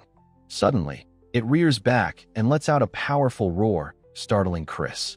In a blinding flash of light, the dragon's form begins to change. The transformation is a chaotic explosion of light and energy. When the light fades, a much smaller creature lands gently on the ground. Chris is overjoyed, exclaiming how cute the tiny, winged dragon is. They wonder if it's an ancient dragon, possibly thousands of years old. The small dragon nuzzles Chris, who laughs and welcomes their new partner. With their new companion, Chris approaches the main gate of the fortress. Remembering their plan, Chris prepares to complete their charade. They tell their new partner to hide for a moment. Chris pushes open the heavy gates to greet the rescued hostages. They feign relief, announcing to the hostages that they are now safe. The crowd of freed hostages stares back, wondering what happened and where the dragon went. An older man looks at Chris with awe as Chris greets everyone with a bright smile. An older man stares with wide-eyed relief, confirming that someone is safe. The young boy, Chris, gasps, expressing his own gladness at seeing the man unharmed. Chris sweats nervously, his expression revealing the strain of keeping up his performance. A rescued woman clings to Chris, crying out about how terrifying the dragon was. The man comforts Chris, who internally wishes for magic to improve his acting skills. To divert suspicion, Chris feigns shock, asking why everyone is uninjured by the dragon's fire. The older man begins to recount the unbelievable events while Chris listens intently. He confirms they were indeed engulfed in the dragon's powerful and fiery breath. The man recalls his initial shock, remembering that the flames had no heat. He explains that, miraculously, all their injuries from the bandits were being healed. After the dragon and flames vanished, an even more unimaginable sight greeted them. The man reveals that every bandit in the fort was found asleep and completely naked. He shows Chris the captured bandits, now piled unconscious in the back of a wagon. The man concludes that, as absurd as it sounds, the dragon must have saved them. Chris internally celebrates, pleased that his intricate plan worked exactly as he intended. However, he wonders why the hostages remained seated after their ropes were gone. A disembodied voice reveals it was because she had instructed them to stay put. The speaker is revealed to be Shirley, a serene girl with long white hair. The older man reverently identifies Shirley, and Chris remembers her from inside the fort. Chris is stunned, realizing with a jolt that Shirley just answered his unspoken thought. The crowd murmurs in awe, confirming they obeyed her words amidst the dragon's fire. Shirley looks at Chris with a calm, questioning gaze, awaiting his response. Another survivor asks Chris who he is, noting he seemed to be there for the bandits. With a confident smirk, Chris declares his purpose was to discipline the bandits. The man remains skeptical, observing that Chris doesn't appear to be very strong. His gaze falls upon the 2 curse marks visible on Chris's hands. The man wonders how Chris planned to fight with such debilitating deprived seals. Chris acknowledges that no one would expect someone with 2 seals to use magic. Deciding to change their perception, he prepares to introduce his new self. A small, dragon-like creature lets out a cheerful chirp from off-screen. Chris calls out for his companion to come to him, surprising the onlookers. A white, winged creature swoops down in a blur of motion. Two of the survivors stare with wide-eyed, slack-jawed shock at the creature's arrival. Chris gently pats his new partner, soothing it after its dramatic entrance. He proudly introduces himself as Chris, a monster tamer, with his partner beside him. The survivors react with astonishment, one woman noting how cute Chris is. A man points out he didn't see the monster before, so Chris claims it ran away. Chris quietly asks his partner to play along with the impromptu cover story. He explains he uses a special item to issue commands without needing mana. The older man, Beaumont, raises his hand, asking if he can pose a question. Beaumont wonders aloud if the colossal dragon was also controlled by another tamer. Chris thoughtfully considers the suggestion that someone else saved them. Beaumont excitedly confirms this, asking if someone else came to their rescue. Chris expresses his doubt, stating only a rare item could control such a monster. Another survivor agrees, remarking on the sheer, gigantic scale of the dragon. The man laughs, declaring only the legendary sage Gramius could control that beast. The name Gramius hits Chris with shocking force, and he grabs the man. Beaumont interrupts, remembering they were attacked on their way to the Alistair family domain. Beaumont offers Chris a ride, but he declines, saying his destination is elsewhere. Chris tries to rationalize the name, hoping it's just a strange coincidence. As he turns to leave, Shirley quietly approaches him from behind. She leans in close, thanking him for saving them and calling him Mr. Sage. Chris recoils in utter shock at her impossible revelation. He panics internally, desperately wondering how much she could possibly know about him. Chris tries to regain his composure, preparing to question her. Shirley looks at him intently, her gaze focused on his eye as she begins to ask a question. Before she can finish, Beaumont calls her, and she bids Chris farewell for now. As the carriage departs, Beaumont introduces himself and promises Chris a future deal. Left alone, Chris laughs disbelievingly, musing on the captivating beauty of Shirley's eye. A close-up reveals the intricate, glowing pattern within Shirley's unique eye. He wonders if her parting words were a premonition, a vision of their future meeting. Shaking off the confusion, he decides it's time for him to depart as well. He calls out to his goblin companions, telling them it's safe to come out.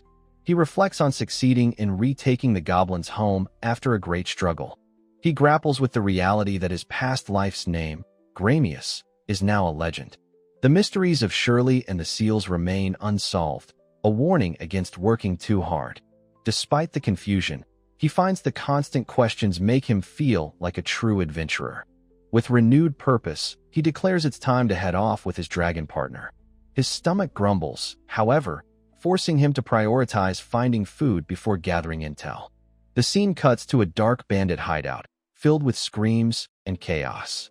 A terrified bandit demands to know what they did to deserve this fate. A shadowy figure lists their extensive crimes, revealing a guild reward for their extermination. She sweetly informs them that the bounty is for them, dead or alive. As blood drips, she dedicates her first slash to someone she holds dear. She continues her bloody work, dedicating every cut to this mysterious person. In the midst of the slaughter, she wonders how many more she must kill to see him again. Chris suggests names like Alex and Rodman for his dragon, who rejects them. He then proposes Lilithea, but his companion dislikes that name as well. He looks out over the landscape, wondering what name he should try next. A vertical panel shows the vast, empty sky above them. Chris and his companion continue their journey through a rocky, barren wasteland. He explains he chose to travel on foot to thoroughly enjoy the journey. He could have used flight magic to arrive in a day, but opted against it. In one village, he comes across a group of people gathered around a well. To maintain his cover, he has his partner roar in front of a magic circle. The villagers stare in wide-eyed shock at the display of supposed power. The magical effect, a geyser of water, erupts from the well before them. He calls out a fake spell name, but his partner cheekily chirps, "No," in response. After helping villages, he learns stories that help him understand the current world. He discovers the most shocking change. Humans and demons now have a friendly relationship. He is surprised to see monsters like orcs living peacefully alongside humans. He notes that monsters with underdeveloped consciousness, like goblins, can still be a threat. He playfully asks his partner if it heard the news about humans and monsters. He ironically refers to his own past actions as a dragon attacking humans with flames. Sitting on a tree branch, he remarks on how surreal this new era feels. A villager explains the popular belief that Sage Gramius brokered this peace. The villager notes it's common knowledge, unless one is a sealed like Chris. Chris internally confirms he never brokered peace before his reincarnation.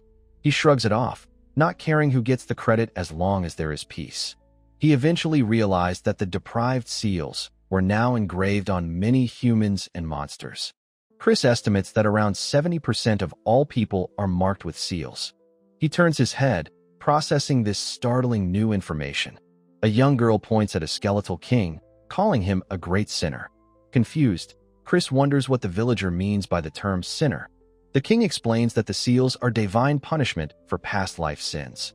Chris understands that more strokes on a seal mean a greater past crime. He considers covering his seals with gloves, but the king is horrified. A voice explains that hiding seals is a heretical act devoid of remorse. Chris quietly processes the harsh reality of this societal rule. Two imposing nuns stand before them, reinforcing the strict religious doctrine. He silently observes the two distant, intimidating figures. A memory surfaces of the king and a wolfman affectionately hugging him.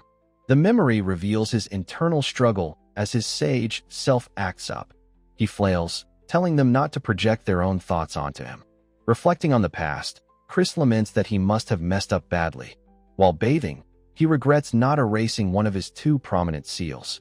He realizes hiding them now is pointless after visiting so many villages. A sudden, alarming thought strikes him with a jolt. He recalls removing his brother's seal and placing one on someone else.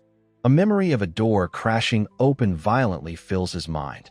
Inside, a servant worries about a young master and Elizabeth's fits. Back in the present, he decides on a name for his small dragon companion.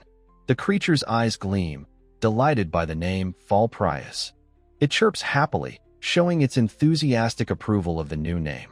Chris explains it was the name of an evil dragon from his past life. The newly named Fall flies excitedly above Chris and the crowd. The two companions travel together along a rugged cliffside path. Chris unfurls a hand-drawn map to check their progress on the journey. He happily announces they should reach Rainark by nightfall and can relax. Suddenly, his ear twitches as he senses a distant, approaching sound. He looks up, realizing that something is rapidly heading their way. He casts a spell to magically enhance his sense of hearing. The sound resolves into the distinct and frantic clatter of horse hooves. He deduces that something is chasing a horse carriage in his direction. With a determined look, he decides that he might as well help. A carriage thunders past, its elderly driver screaming for someone to save him. The driver's panicked eyes meet Chris's calm, observant gaze. Chris watches the chaotic scene unfold with a neutral expression. The driver feels immense guilt for involving a child in his trouble. His face is a mask of pure terror and desperation. He abandons his carriage, begging for forgiveness as he flees. Chris watches the man's cowardly retreat without any visible reaction. A massive, ferocious assault boar charges into view. He calmly identifies the creature as it rushes towards him. He knows he must kill it to protect the nearby settlement.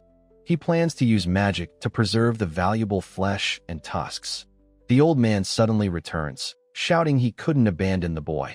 Chris realizes his initial careful plan is now completely ruined. With no other choice, he commands his companion Fall to attack.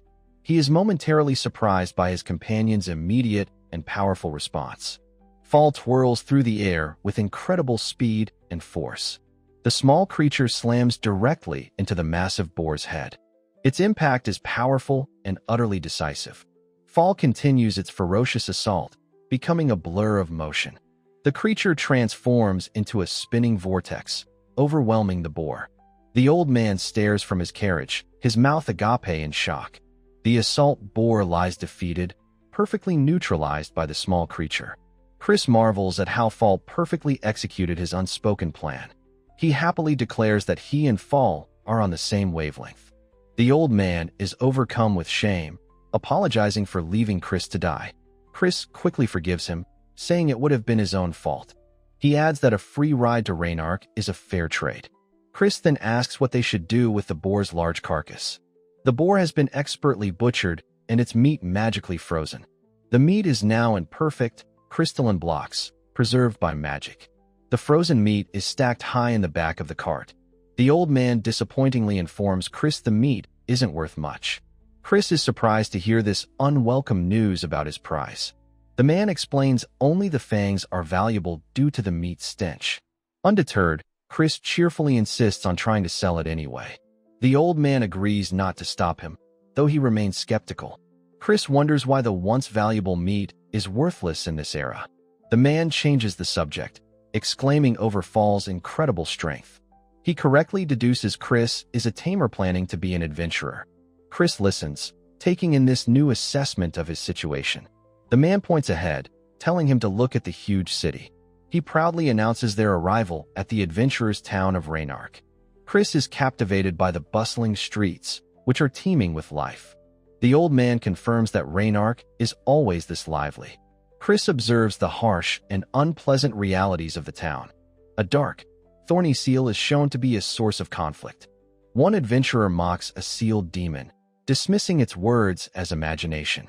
Another group taunts a sealed person, offering them a place as a porter. A merchant with a seal is accused of selling low-class goods. Chris watches this display of prejudice with a curious expression. The old man explains this is typical, confessing his own past prejudice. A young person bows deeply, sincerely apologizing for their past actions. They vow to never again discriminate against the sealed. The figure they apologize to remains silent and unmoving. They arrive before the grand and imposing Adventurers Guild. Chris explains the guild's functions to the grateful old man. He looks up at the formidable building with a confident smile. His eyes shine with hope as he declares his new life begins here. Inside, the guild hall is a chaotic hub of activity. Adventurers of all kinds fill the balconies and main floor. Chris's attention is drawn to a specific figure at the counter. He approaches the receptionist, apologizing for the wait. A skeletal adventurer is being paid a massive reward for their quests. The guild worker looks on nervously at the large sacks of coins. The receptionist gently asks Layla to collect her rewards more frequently. A small receptionist recoils with an apologetic cry of fear from a sudden, sharp action. The menacing skeletal figure dismisses a practical concern, stating their own mission is far more important. Announcing an intention to borrow it, the skeletal figure's hand reaches for a nearby quill. The tiny receptionist timidly informs the figure that the quill being taken is actually hers. While a young boy watches, the figure begins scribbling frantically, a dark energy swirling around them. The figure mutters an obsessive mantra, repeating that everything they do is all for him. Suddenly pausing, the figure offers a swift apology before moving with a disorienting swish. A young boy named Chris is startled by the figure's sudden, close proximity. The skeletal figure's hollow eyes fix upon Chris with a look of intense, dawning recognition. In a strangely whimsical reaction, Chris performs an elegant and unexpected twirl. He then turns away from the scene, humming nonchalantly as if nothing is wrong. A massive burst of dark, chaotic energy suddenly erupts from the skeletal figure. The figure's face twists into a horrifying grin as they hiss that they have finally found him. An older man arrives at that moment, cheerfully announcing that he has brought a trolley. He begins to explain his plan to move their goods and teach Chris about selling them. With a powerful sound effect, the skeletal adventurer lunges forward in a blur of motion. A close-up captures the glint of a sharp blade moving at an impossible speed. An ornate dagger appears in a flash, aimed directly at Chris's face. The adventurer's attack creates a massive impact, causing Chris and the old man to recoil. A large, dark object is seen shattering into multiple pieces from the force of the blow. The metal trolley is shown to be completely obliterated, its parts flying through the air. A flurry of slashes emanates from the adventurer, their dagger stopped by an unseen force. The point of the ornate dagger is shown pressing against an invisible magical barrier. The old man and other onlookers cry out in sheer shock at the sudden violence. A glowing, intricate magic circle materializes, protecting Chris and the terrified old man. Bystanders begin to murmur, concluding the boy must be a tamer whose monster protected him. Cradling his small familiar, Chris quietly thanks Fall for providing the perfect cover story. The skeletal adventurer lets out a soft, knowing chuckle, pleased with the successful deception. A new voice suddenly praises the magnificent magic on display, startling Chris. A beautiful maid appears, her expression full of adoration, announcing she has awaited her master's return. The scene flashes back to moments before, showing Chris and his companions arriving at the guild. Chris's face is a mask of pure shock as he recognizes the woman before him. A memory surfaces of a man named Gramius questioning the woman about her maid uniform. Gramius compliments her appearance, and she thanks him humbly for his kind words. She then vows to always wear the special attire when serving Master Gramius. The maid makes a heartfelt request for him to call her by her actual name. Though he finds the request abrupt, Gramius agrees to her wish. He begins to speak her name, starting with the first syllable, La. Snapping back to the present, Chris's eyes are wide with horrified realization. He utters her full name in disbelief. Layla, his attendant from a past life. The skeletal figure internally identifies the woman as Layla, Gramius's loyal homunculus aide.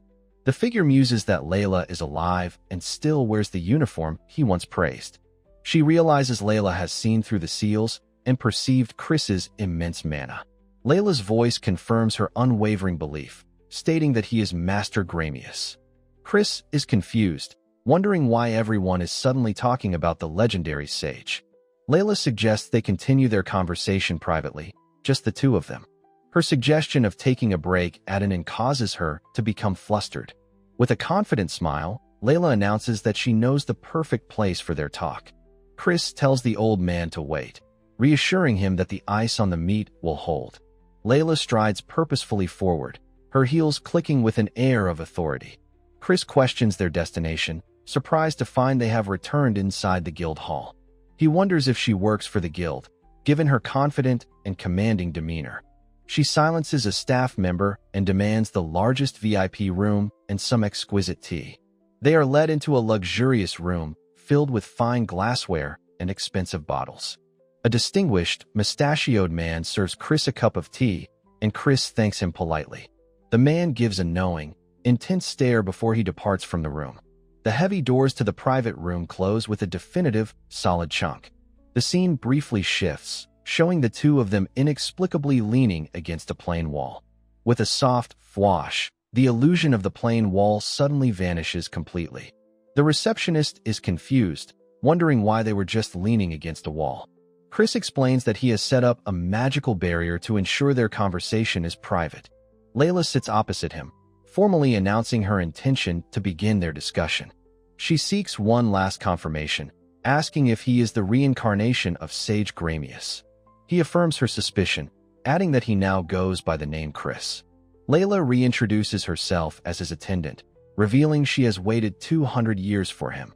She then offers a sincere apology for her sudden and violent attack from earlier. Chris points out her carelessness in calling him Gramius and nearly revealing his magic. Layla explains she was confident he could handle it and that no one would believe her. She then politely asks if she might explain her side of the story. Chris graciously invites her to go ahead and tell her tale without hesitation. A flashback shows Gramius telling his followers he will not reveal details of his reincarnation. Layla states her firm resolve to wait for his return, no matter how long it took. Chris realizes his attempt to free them by saying nothing had completely backfired. Layla recounts spending her days teaching his deeds and building a love nest for his return. Chris confirms that she is the reason his name is still known after his death. She admits that after nearly 100 years, the fragile homunculus had begun to lose hope. To await his return, she entered a deep slumber in a place far from human reach. She recalls him saying she was sturdy enough to last for half an eternity. She pinpoints the exact date when her long, 200-year wait finally came to an end. A massive, world-shaking wave of mana erupted, its sound echoing across the land. Her eyes shot open as she felt the tremendous and uniquely familiar power. She describes the mana as a thunderous, earth-quaking force that subsided in an instant. She knew with absolute certainty that only he could wield such tremendous mana. With a cry of his name, She confirmed his arrival and immediately returned to her duties. Back in the present, the two sit across from each other at a small table. Chris recalls the massive dragon he summoned, realizing that was the event she sensed. Layla remembers his wish for freedom before being reincarnated into this new life. She explains her logic. To be free, he would become an adventurer in the city of Rainark. She had been discreetly checking all of the visitors who entered the guild hall. Her long vigil was a constant search for anyone possessing a considerable amount of mana. Her expression softens as she remembers the emotional moment he finally appeared before her. She tells him his majestic presence remains unchanged despite his new, youthful appearance. She leans in very close, her intense and adoring gaze fixed upon his face. Her composure breaks completely as she declares his new form to be overwhelmingly lovable. She begs him to call her Big Sister, a request he immediately and flatly denies. She continues to plead with him, her voice filled with desperate, heartfelt emotion. Chris acknowledges her unwavering devotion to his previous self, Gramius. He reminds her that his primary goal in this new life is to be free. He shows her the seals on his hands, explaining they are suppressing his true strength.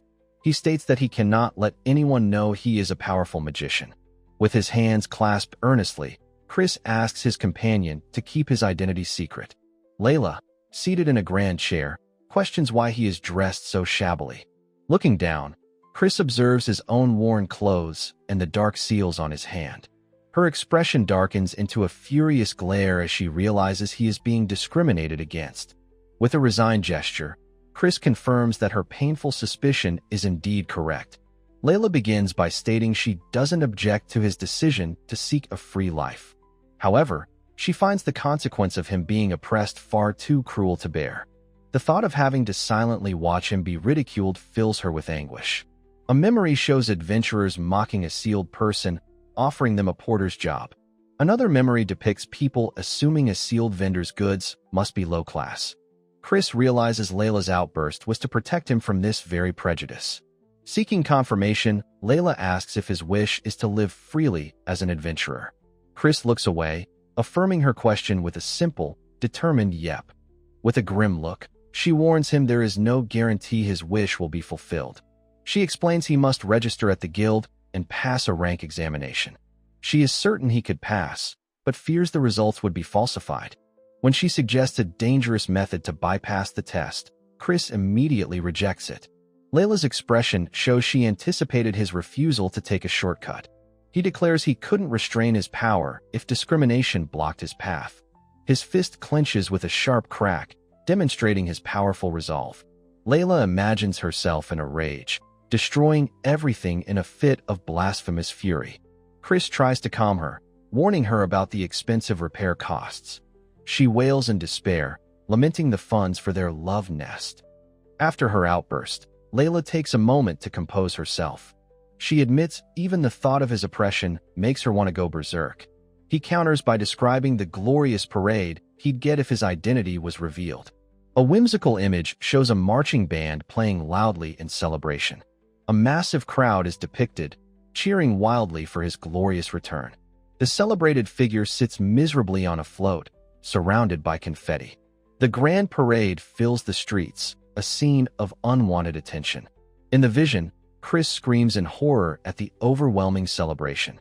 Back in reality, he looks exhausted, doubting anyone would believe his story. Layla points out she knows he's using his dragon for the visual aid. He playfully threatens to convince everyone that she is the next sage. With renewed determination, he vows to become an adventurer. He asks her to simply watch over him until he achieves his dream. Layla solemnly accepts, agreeing to his terms in the guild hall.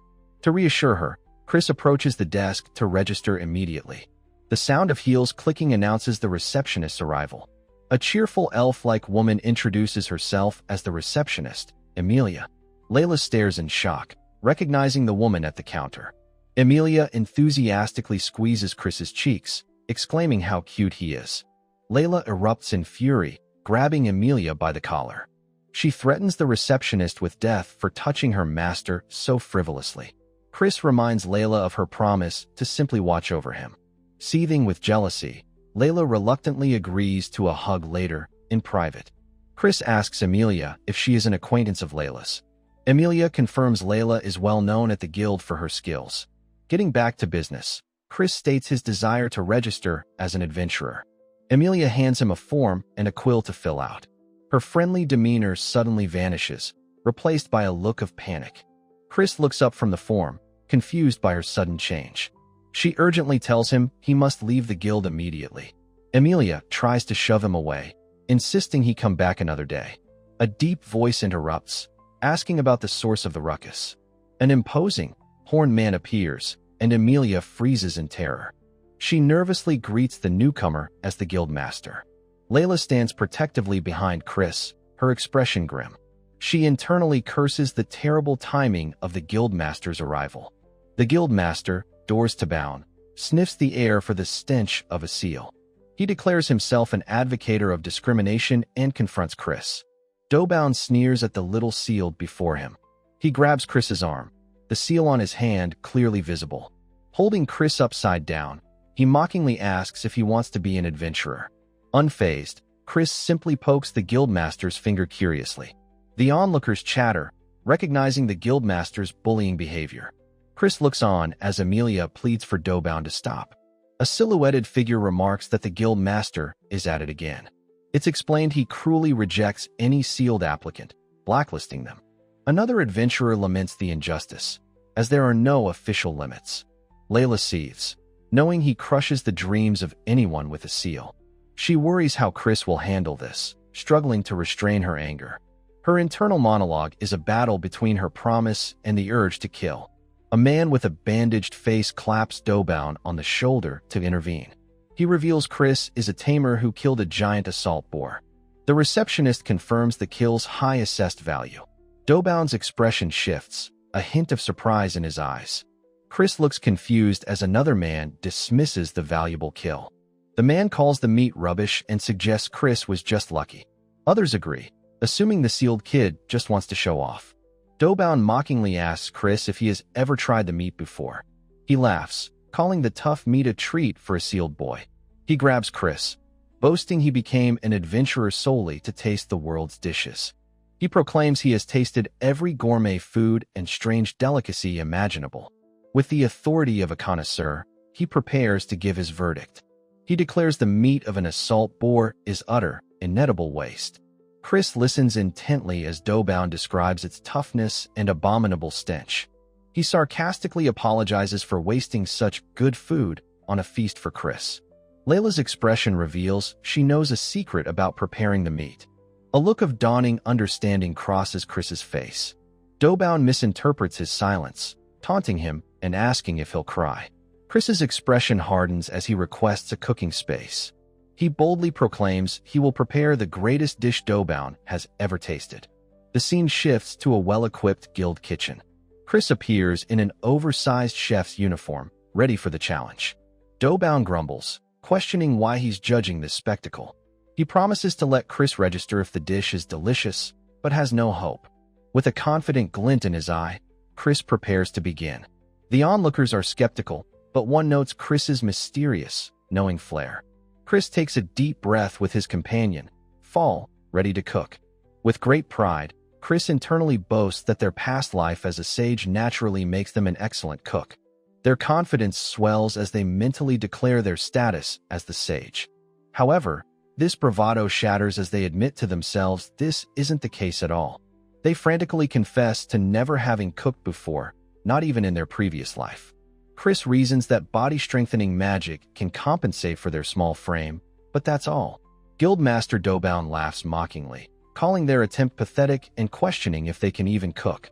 In a panic, Chris realizes they don't even know the names of the surrounding kitchen utensils. They awkwardly place a massive pot on the stove, preparing to begin. In a desperate and chaotic move, they pour a huge amount of salt into the water. The onlookers are completely aghast at the sheer quantity of salt being used. Doubound remains unimpressed, thinking to himself that this is a waste of time. A pointy-nosed man agrees, but Doubound urges him to be patient and not rush things. With a cunning smirk, Doubound tells his companion to watch the spectacle until its bitter end. Chris senses the low expectations from the crowd, feeling the mounting pressure. Vowing to turn the situation around, they call on their companion, Fall. Fall immediately breathes a powerful jet of fire, heating the pot. The water inside begins to bubble and steam with incredible intensity. In an instant, the water reaches a rolling boil, shocking the audience. The crowd marvels at the small creature's immense firepower. Douban, though impressed, scoffs that boiling alone is not enough to drain the meat's blood. Chris acknowledges that simply trying to wash it out with boiling water is a basic, insufficient method. Carefully, they lower the large slab of meat into the pot. The water erupts violently as the meat is fully submerged. Douban shouts in surprise as the pot's contents turn red, demanding to know what Chris did. Chris calmly confirms that normal boiling water would not have been able to drain the blood. They explain that adding large amounts of salt accomplishes the task instantly. Chris quickly adds that the meat must be removed immediately before it reabsorbs the blood. Calling on Fall once more, Chris prepares for the next phase of the process. With Fall's help, they repeat the blood-draining process in multiple boiling pots. Chris explains that this method draws out the blood without making the meat salty. After several repetitions, they declare the initial preparation to be perfect. An impatient Douban asks if they are finally finished with this step. Chris announces that the next problem to solve is the meat's terrible stench. For this, they prepare another pot of boiling water, this time filled with aromatic herbs. The onlookers are confused, wondering why they are boiling the meat yet again. Chris confirms with a smile that this time, they want the meat to absorb the water. They explain that once the blood is drained, the meat will soak up the herb extract. Douban laughs, arguing that this will only make the meat soggy. Chris cleverly counters, explaining the water drips out while the scent and ingredients remain inside. Douban is intrigued by this unexpected and clever culinary technique. He marvels at Fall's intricate magic as Chris details the final steps of the process. With the pre-cooking complete, Chris calls on Fall to roast the meat.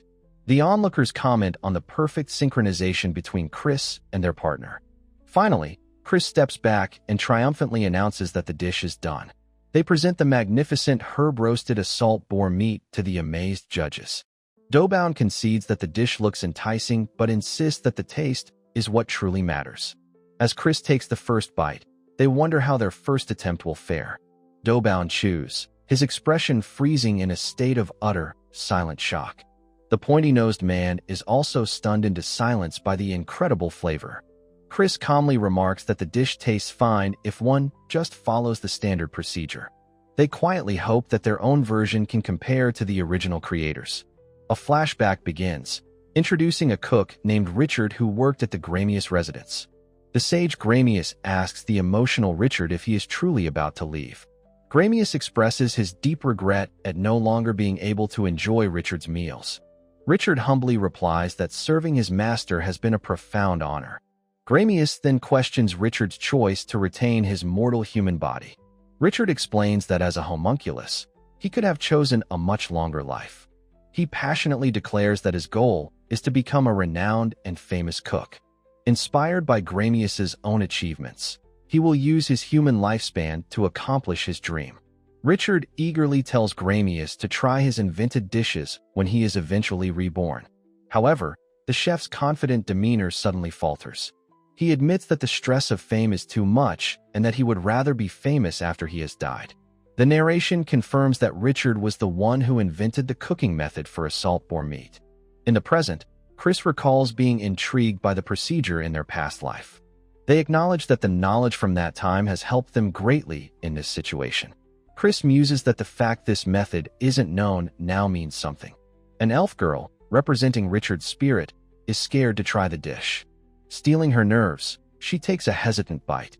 She becomes completely absorbed in the complex flavors and textures of the meat.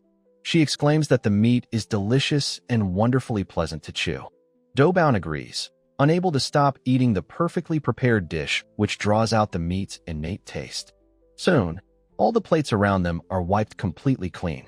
The onlookers admit that they have never eaten such delicious meat before. Douban wholeheartedly agrees with their assessment of the incredible meal. The pointy-nosed man reminds Douban of his promise to let Chris register as an adventurer. Douban's expression darkens as he begins to speak. He declares that he is still against letting Chris work as an adventurer, shocking the others. He argues that adventurers must be strong warriors or magicians to survive. He states with conviction that those without magic or physical prowess are bound to lose their lives. Doban confesses that his simple wish is to protect as many lives as he can. He reveals his secretary secretly reports to him whenever a frail, sealed person tries to register. He then comes out to personally insult and harass them until they give up their dream. The onlookers are shocked to realize his bullying was a twisted attempt to protect them. He looks at Chris, pointing out the two seals on their fragile arms. Chris looks down, dejected, as Doban refuses to allow them to become an adventurer. However, Doban's tone shifts as he considers a new factor in the situation. He acknowledges that in combination with their powerful monster partner, Fall, Chris might succeed as a tamer, unlike other talented people he has denied. The elf girl looks up, surprised and hopeful at this change of heart. Looking directly at Chris, Doban finally allows them to become an adventurer. The onlookers erupt in a joyous cheer as Doban watches with a satisfied smile. Later, Chris's maid, Layla, confirms her promise to them. She will keep their true identity a secret, and Chris thanks her for her loyalty. However, Chris remains troubled by a lingering concern. Layla points out that Chris will still be continuously harassed for being sealed. Chris acknowledges this, admitting that while they can endure it, it would be unfair to Layla. Chris wonders if Gramius would accept their current self, causing Layla to blush furiously. Chris is momentarily confused by Layla's strong and flustered reaction. Clearing their throat, Chris prepares to make a heartfelt and charming plea. They ask Big Sister Layla if she would be happy to like their current self, too. Layla's eyes turn to hearts as she enthusiastically agrees to Chris's request. She promises to collect a passionate hug and more, making Chris recoil in horror. Suddenly, a large man slams into the scene, calling out to little Chris. The mustachioed man, Richard, looks on with a serious, determined expression. Chris and Layla are surprised as Richard announces he forgot to ask something crucial. He gets right in Chris's face, asking if he invented the cooking method himself.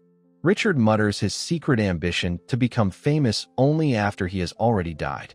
Chris lets out a sly, knowing smile, understanding the cook's hidden desire. With a grand gesture, Chris proudly introduces Richard as an amazing cook. Elsewhere, a veiled young woman is spotted, identified as someone from a large mansion. A group of thugs observes that they have never seen her walking alone before. Believing she will fetch a high ransom, they decide to kidnap her, counting down. As a thug attacks with a chain, the girl calmly says the word 0. She holds her hands up in a placating gesture, inviting the attack to continue. A serene, confident smile plays on the girl's lips as she faces her attackers. The thugs are suddenly frozen, surrounded by multiple afterimages of their intended victim. Their faces contort in utter shock and confusion, unable to comprehend her speed. One of the men stares, completely bewildered by the impossible display of agility. Back at a grand building, Layla thanks Chris for paying a fee on her behalf. Walking down the street, Chris casually dismisses her gratitude, his hands behind his head. He cheerfully jingles a money pouch, explaining the payment for the boar was enough. Layla vehemently refuses his help, insisting he must stay at a proper inn. A flashback shows Doban laughing about Chris going into debt for ruining guild furniture. In despair, Layla reveals she lost all her savings meant for their love nest. She points out Chris's shabby clothes, lamenting they have no money for a new set. Chris protests, stating he likes his clothes as they are hand-me-downs from Marco. Layla furiously shouts down his excuses, her patience completely worn out. She argues that a poor, unequipped, sealed will attract unwanted attention. Chris playfully pokes her cheek, trying to get her to stop her frantic worrying. Giving in, Layla admits she's just worried he can't hide his true abilities. Inside a clothing store, a rack of frilly, ornate dresses hangs ready for selection. Chris, looking utterly exasperated, questions Layla about her extreme choice of attire. Layla gushes over the wonderful options, ignoring his skepticism about adventurer wear. Now dressed in a frilly outfit, Chris hesitantly asks if they are men's clothes. With a sly smile, Layla admits she is taking advantage of his fashion ignorance. Peeking from behind a curtain, Chris expresses surprise at being allowed to shop. A cat-eared girl explains the business association's strict anti-discrimination policy. She cheerfully reveals that both she and the association's chairman are also sealed. Chris remarks on the kind gesture, noting the cost of implementing such a rule. Layla ignores the important conversation, eagerly pushing another outfit on Chris. A new, familiar voice compliments Chris's look, offering to adjust his hairstyle. The newcomer, a blonde elf, happily recognizes Layla from the Adventurers Guild. The elf, Emilia, expresses her delight at the coincidence of meeting them there. Layla identifies her as the guild receptionist, Emilia, who seems to be sniffing. Layla accuses Emilia of skipping work, a charge the elf quickly denies. Emilia begins to ask who Layla is shopping with, her curiosity getting the better of her. Her eyes land on Chris, and she screams in absolute shock at his feminine attire. Flustered, Emilia admits he looks cute, while Chris points an accusing finger at Layla. She turns to Layla, her expression serious, asking if she forced him to wear it. Layla glares back menacingly, confirming her responsibility and challenging Emilia. Emilia stomps her foot in frustration, preparing for an inevitable confrontation. The two women face off, an intense aura crackling between them in the small shop. With a powerful wham, Layla delivers a swift karate chop to Emilia's head. Emilia, now blushing, thanks Layla profusely, calling her work masterfully done. Chris looks on, annoyed that they are using him to fool around with their games. Emilia cries out in despair, begging Chris not to buy the feminine clothes. Her plea has the opposite effect, as Chris resolves to buy the outfit and new equipment. Emilia quickly changes her tune, offering to tag along and provide expert advice. Layla considers the offer, thinking Emilia's knowledge of the world could be beneficial. From behind the curtain, Chris asks for help with a button on the back of his dress. Layla eyes Emilia with suspicion, questioning her true motive for helping a novice. Emilia nervously claims she just wants to help out of the purest of feelings. Layla's cold, unconvinced stare continues to press down on the flustered elf. Emilia lets out a small squeak of fear, her composure completely breaking under the pressure. She blurts out that it's because Chris is an adorable young boy, which is her type. Mortified by her own outburst, she desperately cries for someone to help her. A carriage speeds past as thugs snatch Emilia, announcing a kidnapping for ransom. Layla and Emilia are stunned into silence by the sudden and brazen abduction. Chris immediately runs out of the shop, calling back to the startled shopkeeper. He declares he's buying the clothes and throws a pouch of money for the bill. Chris tells his familiar, Fall, to go and instructs a frantic Emilia to handle the payment. Aboard the speeding carriage, the kidnappers celebrate their luck in capturing a chairman's grandchild. They mock their captive, Shirley, for not even putting up a fight. Shirley looks down with a calm, almost knowing expression, completely unfazed by the situation. One of the thugs grins, looking forward to the juicy ransom money they will receive. The carriage thunders down the street as Chris silently catches up from behind. Now standing on the back of the cart, Chris announces that he has found them. The thug turns, bewildered to see the small figure has suddenly appeared behind him. Chris's body glows with power as he activates physical strength-enhancing magic. He leaps into the air, his frilly dress and shoes a blur of powerful motion. Chris soars high above the carriage, preparing to descend upon the kidnappers below. The chain-wielding thug looks up in utter disbelief at the unexpected aerial assault. The frilly dress fills the frame as Chris lands amidst the shocked men. The thugs cry out in surprise as the small figure drops into their midst. Chris effortlessly flips one of the larger thugs over his shoulder with incredible strength. Another thug curses him and begins a magical chant to launch an attack. Magical seals pop into existence, intercepting and neutralizing the thug's spell. Shirley, watching from the side, compliments the thug's use of a high-speed chant. Chris pivots and delivers a sharp elbow strike directly to the man's face. The blow connects with a heavy smash, incapacitating the magical attacker. The remaining conscious thug demands to know who this powerful person is. With a cool click of his fingers, Chris orders the terrified driver to stop the horse. The horse immediately slows to a halt, bringing the chaotic chase to an end. The driver, sweating with fear, looks nervously at his powerful and mysterious captor. Another thug cries out in pain as he is slammed down into the cart. The carriage is now filled with a pile of defeated and unconscious kidnappers.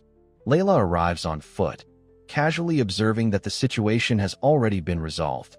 She muses that Chris chose to handle it himself instead of sending his powerful dragon.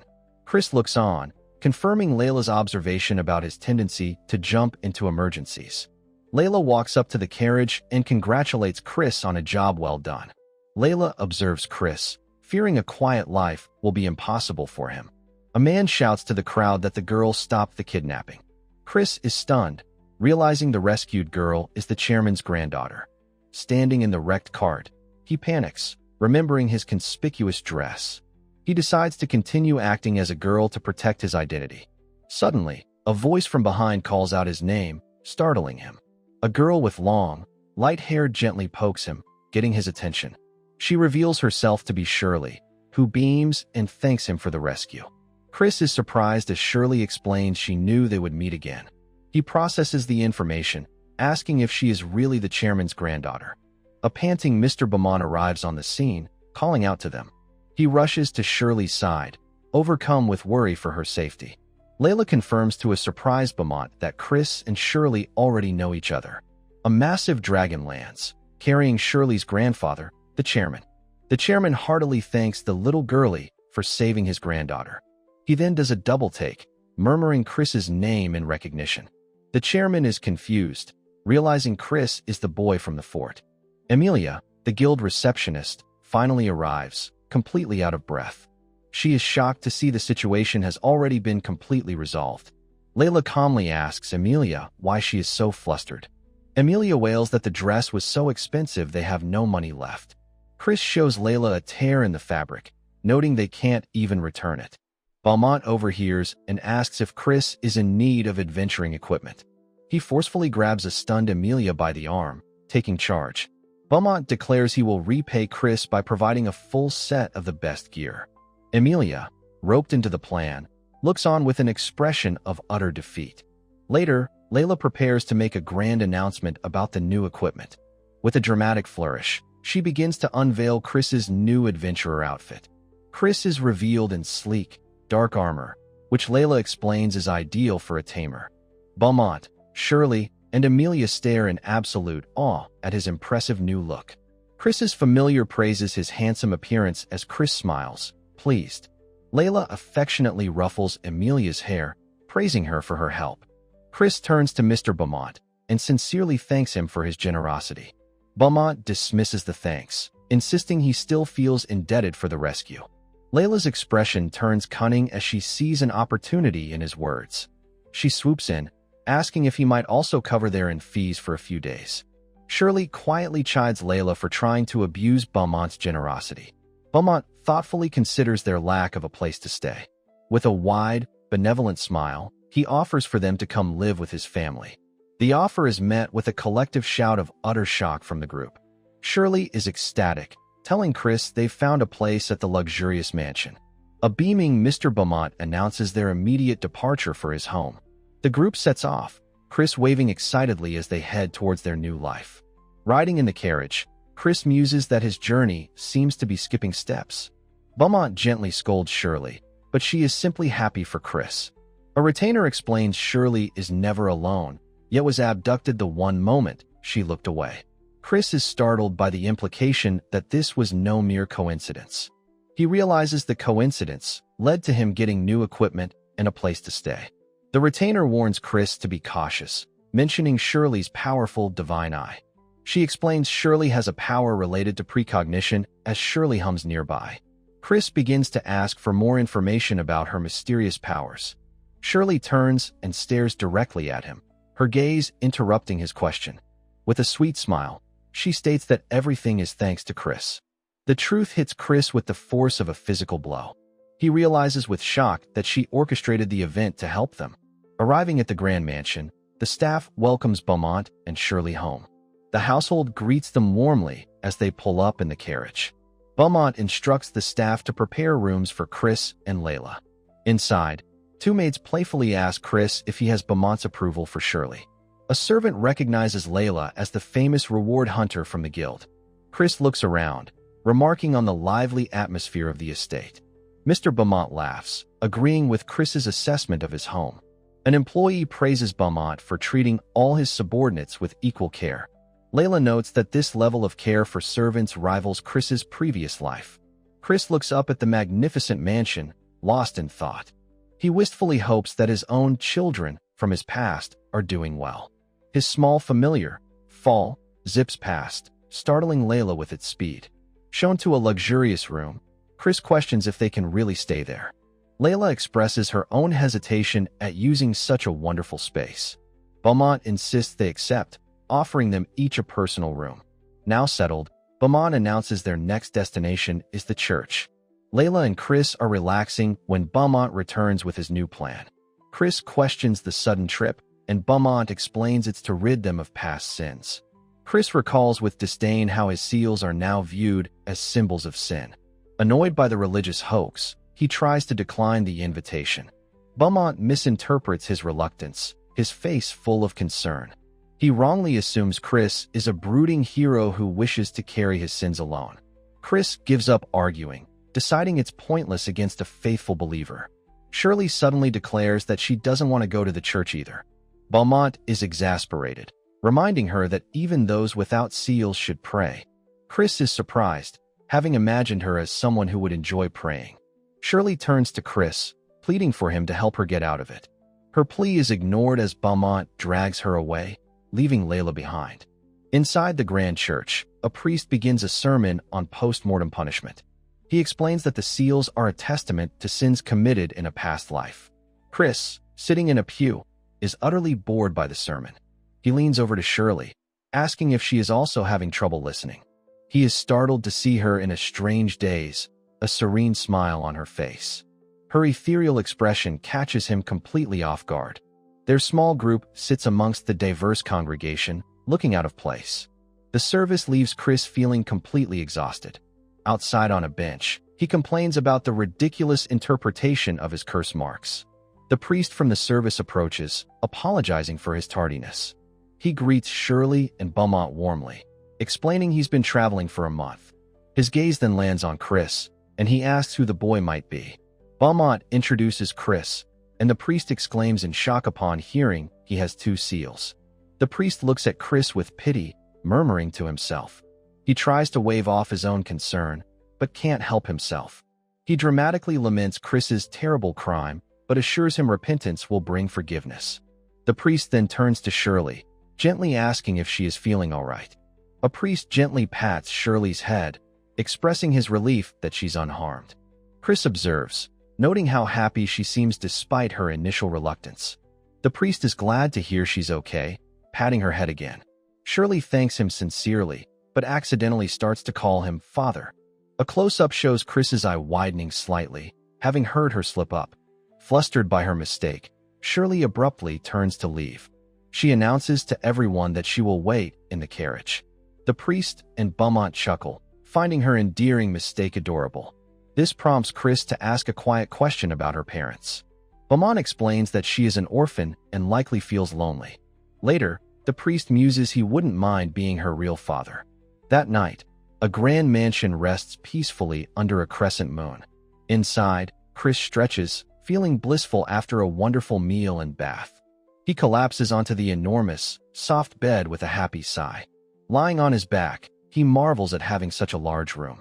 A sense of excitement fills him as he thinks about the future.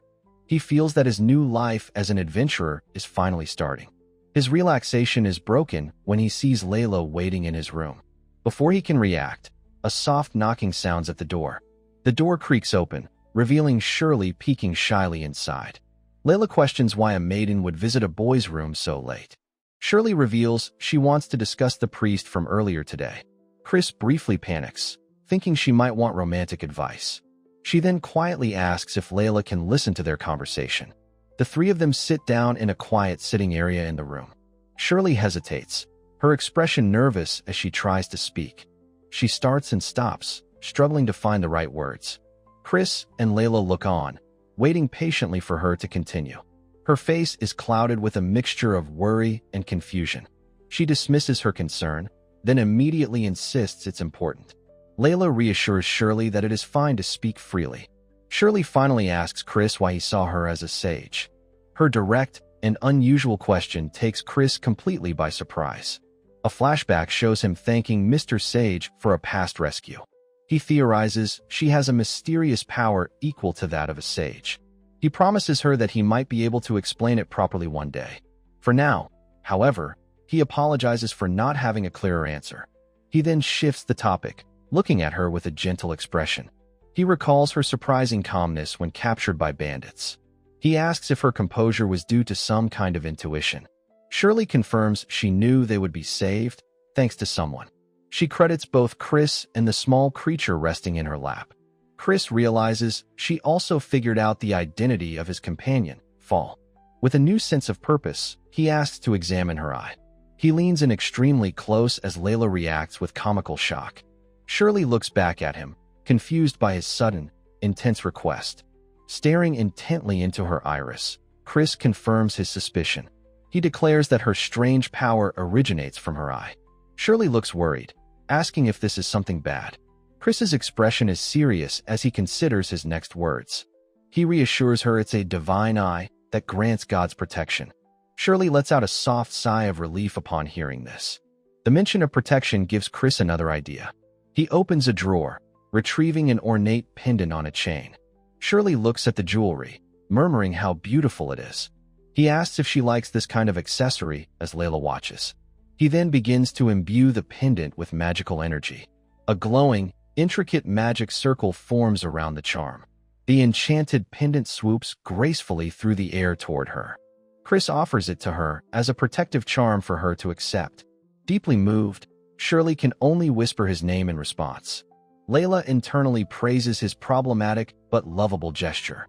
Playfully, Layla asks if Chris has a similar gift for her. Though he thinks she doesn't need one, he decides to indulge her. He takes a quill and begins to write on a small note. With a few quick, fluid strokes, he completes his task. He presents the note, explaining it's imbued with protection magic. Shirley clutches her new pendant, promising to wear it every day. Layla is ecstatic, her face a mask of pure, unadulterated joy. Chris smiles, glad that Shirley is so happy with her gift. Layla thanks him, vowing to protect him in return. Shirley announces she is going to take a bath and bids them goodnight. She wishes them well, promising to see them again tomorrow. Chris cheerfully waves goodbye, wishing her a good night. The door clicks shut, leaving the two of them alone once more. Layla's demeanor becomes serious as she asks about Shirley's eye. As Shirley walks down the hallway, their important talk begins. Holding her new charm, she is unaware of their conversation. Chris reveals the eye's true name, the divine eye of Lydia. Layla repeats the name, her expression intrigued and concerned. He recounts the legend of an ancient king named Lydia. This king's power became known as the eye that sees all truth. Layla realizes this is far more powerful than mere precognition. Chris agrees it's an insanely powerful and dangerous ability. They both observe that her eye is not yet fully awakened. Layla suggests it would be wise to act before it awakens. She asks when that might happen, but Chris is unsure. In the bath, Shirley's peaceful moment is suddenly broken. Her own name echoes in her mind, triggering internal turmoil. She grips her hands tightly together under the water. A wave of emotional distress washes over her in the shower. A memory of the priest's kind face appears in her mind. She thinks of him as her beloved, but the thought is questioned. A dark, menacing image of him fills her with absolute terror. Her thoughts become a storm of love, fear, trust, and suspicion. She questions why she sees him as a father, yet wants a family. She finds she can't speak of him to others, unlike everyone else. The overwhelming thought, "I love him," pushes her over the edge. She slumps forward, convulsing as her body is racked with pain. Her eye glows with unstable power, its awakening still incomplete.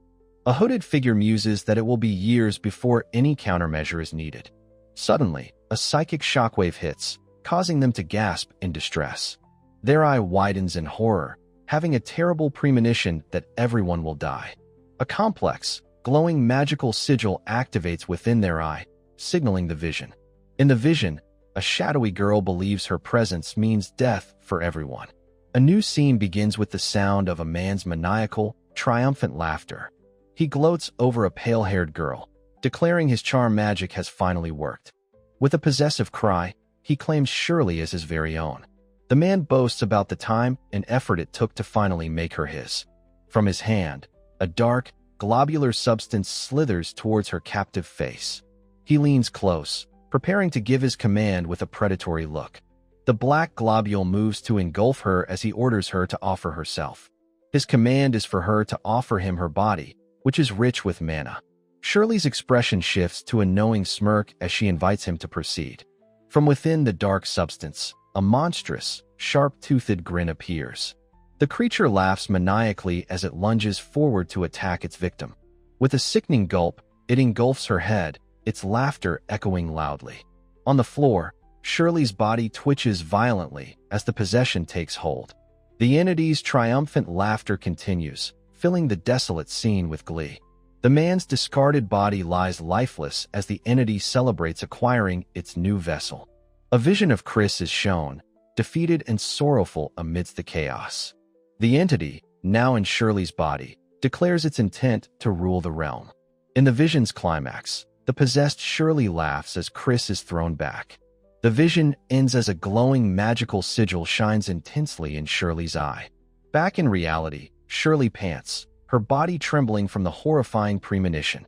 Standing in the shower, she questions if she just witnessed the actual future. The sigil in her eye fades as she realizes the terrible truth of her vision. Looking out at the moon, she resolves that she must leave the mansion at once. The next morning, birds chirp over the rooftops of the grand estate. A group of residents gathers outside, with Layla telling them not to worry. Layla greets Mr. Beaumont and Shirley's grandmother, who jokes about her age. The conversation turns serious as Layla asks if anyone has seen Shirley. The grandmother grows distressed, explaining Shirley was gone from her room. A maid reports that Shirley visited Chris's room the previous night. Chris arrives, wishing everyone good morning as the grandmother processes the news. The grandmother confronts Chris, threatening him if he dared to harm Shirley. A blonde girl reassures them that Shirley only talked with Chris for a moment. The grandmother asks how she knows Shirley didn't return to Chris's room. The blonde girl cheekily reveals she spent the night watching Chris sleep. After the misunderstanding, a maid confirms Shirley didn't visit her either. The group apologizes to Chris for the unfounded accusation. A werewolf servant suggests checking the monster's quarters for Shirley. The other servants agree to check the human quarters as well. The butler explains to Chris that the servants' quarters are divided by race. He and a lion man bicker about their past conflicts with each other. A maid explains that Shirley was the one who brought them all together. Her precious smile was enough to make them stop fighting for her sake. The lion man declares they are now best friends, which the butler denies. He explains that Shirley often visits the monster's quarters to see them. A fluffy-haired maid adds that Shirley sometimes falls asleep there. Chris notes to himself that Shirley is well protected and deeply loved. A small fairy-like maid returns from her search, looking worried. Panting for breath, she reports that there is a serious problem. She reveals that Shirley did not visit the monster's quarter last night. Another maid runs up, confirming Shirley wasn't in the human quarters either. A butler adds that many saw her go to the shower, but no one saw her leave. The bespectacled butler insists this is impossible with patrols active. The lion man's expression turns grim as the situation becomes more serious. He roars, commanding everyone to search every corner of the mansion for her. The butler formally apologizes to Chris and Layla for the trouble. He then humbly requests their assistance in the desperate search. Chris immediately agrees, his expression serious and determined. The butler urges them to start as Layla tells him to wait a moment. Chris expresses his dislike for invading Shirley's privacy so bluntly. However, he resolves it must be done and invokes a trace scan. The grandmother looks on worriedly as a maid tells her to wait and see. Layla correctly guesses Chris is using a vast and powerful search spell. Chris reports he can't find any traces of conventional teleportation magic. He expands the search to encompass the entire Rainark area. His eyes snap open in utter shock and disbelief at what he finds. Layla notices his distress and asks him what is wrong. He stammers that Shirley is nowhere to be found at all. The impossibility of her complete disappearance leaves him stunned. Layla presses him for details, recalling Shirley's strange, latent abilities. She explains that trace magic can fail in areas with low ambient mana. Even so, she believes Chris should have found some trace of her path. She concludes Shirley must have intentionally followed a path of low mana. The butler states that learning such a difficult skill took him decades. Chris's eyes widen as he realizes the true nature of Shirley's power. He shouts that she doesn't need to perceive mana at all to escape. Layla understands he means Shirley had another way to find the perfect path. She realizes Shirley has a way to simply receive the answers she needs. Chris's expression is grim as the terrible truth becomes clear. Layla names the power, the legendary divine eye of Lydia. She recalls that the power had not been fully developed in Shirley. But now, it's true, terrifying ability must have finally awakened. Layla questions Chris, reminding him of his earlier, incorrect assessment. Chris explains there is one condition for a rapid, premature awakening. Layla nervously asks what that condition could possibly be. Chris's face is shadowed with dread as he prepares to answer her. He reveals the trigger is when the user faces grave, imminent danger. A powerful wave of magical energy erupts from Chris's body. A dark silhouette of Chris stands before his shocked companions. The intricate seals on the back of his hands begin to crack apart. Layla looks at her own seal, wondering if Chris is who she suspects. A brilliant flash of light emanates from his divine eye of nullification. Dark, fiery energy burns away the seal on his left hand. The seal on his right hand shatters under the immense power. Mr. Beaumont stumbles back in shock, wondering what is happening. A massive arc of dark energy explodes outwards from Chris. An older man named Beaumont tumbles helplessly through the air, crying out in utter confusion. A close-up shows Layla's flushed, ecstatic face as she murmurs in complete, lovesick awe. Sprawled on the ground, she whispers that she might just pass out from the overwhelming power. Beaumont, sweating profusely, questions if the unbelievable event he just witnessed was even real. A shot of Chris's hand reveals the lingering, formidable energy of his newly unleashed power. The immense, echoing power he now commands is emphasized by another close-up of his hand. Standing amidst the shattered ground, Chris is a calm figure surrounded by swirling residual energy. Beaumont and a suited man stare in shock, exclaiming that his magic-inhibiting seals have vanished. Chris's expression is one of quiet, grim determination as he focuses on his new purpose. His eyes snap open with intense resolve, his shock replaced by a firm, focused grunt. Leaping into the air from a glowing magic circle, he springs into immediate, decisive action. He issues a command to Layla and Fall, sensing danger and telling them to flee. Turning to the older man, Chris offers his sincere reassurance that everything will be all right. He makes a solemn vow to bring Shirley back home, safe and sound from any harm. Layla takes off in a blur of motion, leaving the suited man behind in her wake. The man stammers in astonishment at her incredible speed as she and Fall depart. The scene shifts to a bleak, alien world under a perpetually dark and stormy sky. Jagged, crystalline spires dominate a barren landscape, creating an atmosphere of profound desolation. Strange, amorphous blob-like creatures populate the ground, bubbling and shifting with an unsettling sound. A lone figure, Shirley, is seen trekking through this dangerous and hostile environment. Panting heavily, she forces herself forward, her face etched with exhaustion and sheer determination. A close-up on an ornate, eye-like emblem on her belt highlights her labored breathing. She finally arrives at a cliff, overlooking the field of bubbling creatures below her. With a weary whisper, she confirms that she has finally reached her intended destination. Her thoughts reveal she is following precise instructions, beginning with leaving the bathroom fully dressed. The next step in her hypnotic journey is to walk down a hallway for 10 seconds. A maid is seen in the hallway as Shirley continues her programmed, robotic movements. She then turns around, walking for another 20 seconds as instructed by an unseen force. Her path takes her down a grand staircase, following the instructions with perfect precision. A close-up on her glowing divine eye shows she used its power to remain unseen. Her motivation is revealed. She must act before her body is taken to prevent a catastrophe. She believes her sacrifice is the only method that will leave everyone else unharmed. To save everyone, she resolves to destroy her own body and die, unwitnessed. At the edge of a jagged cliff, Shirley resolves that she just has to leap. She pants heavily, sweat beading on her brow as she prepares for the end. In the stark darkness, a sliver of her face is seen, still breathing hard. A man's sinister grin appears as he announces his understanding of her plan to die. He mockingly praises her admirable willingness to sacrifice herself for the greater good. Shirley's eye widens in absolute shock and terror at his sudden appearance. Standing before the priest, she stammers, asking why he is there. He cruelly reminds her that she asked him to accompany her to her death. The priest reveals that he has been right beside her the entire time. Her own desperate thoughts are twisted and repeated back to her by her captor. He condescendingly asks if she didn't find their little date quite enjoyable. Her uniquely patterned eye reflects her dawning horror and confusion. She realizes with terror that the hypnosis is already fully active. Chris suddenly arrives, running toward her with relief, glad she is safe.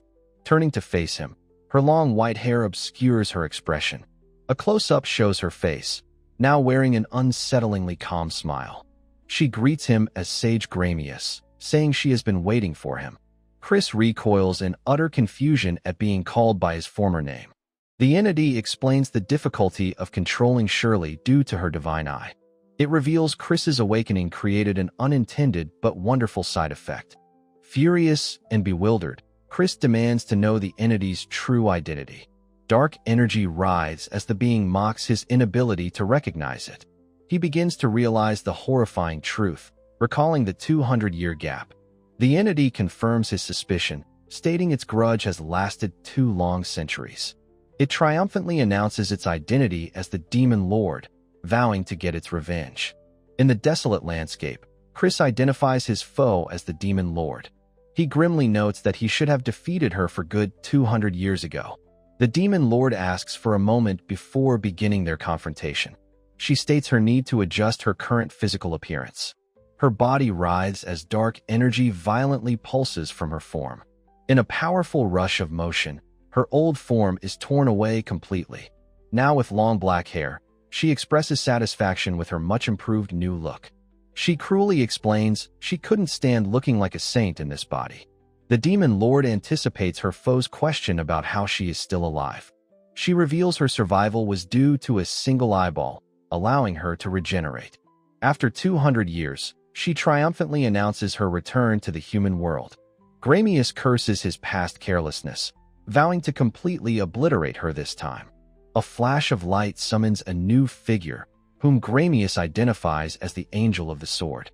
The newly arrived angel appears serene and calm amidst the tense atmosphere. She casually greets Gramius, acknowledging it has been a while since she's appeared. Gramius expresses his reliance on the angel to defeat the Demon Lord. He voices concern that the angel's smaller form might be a disadvantage.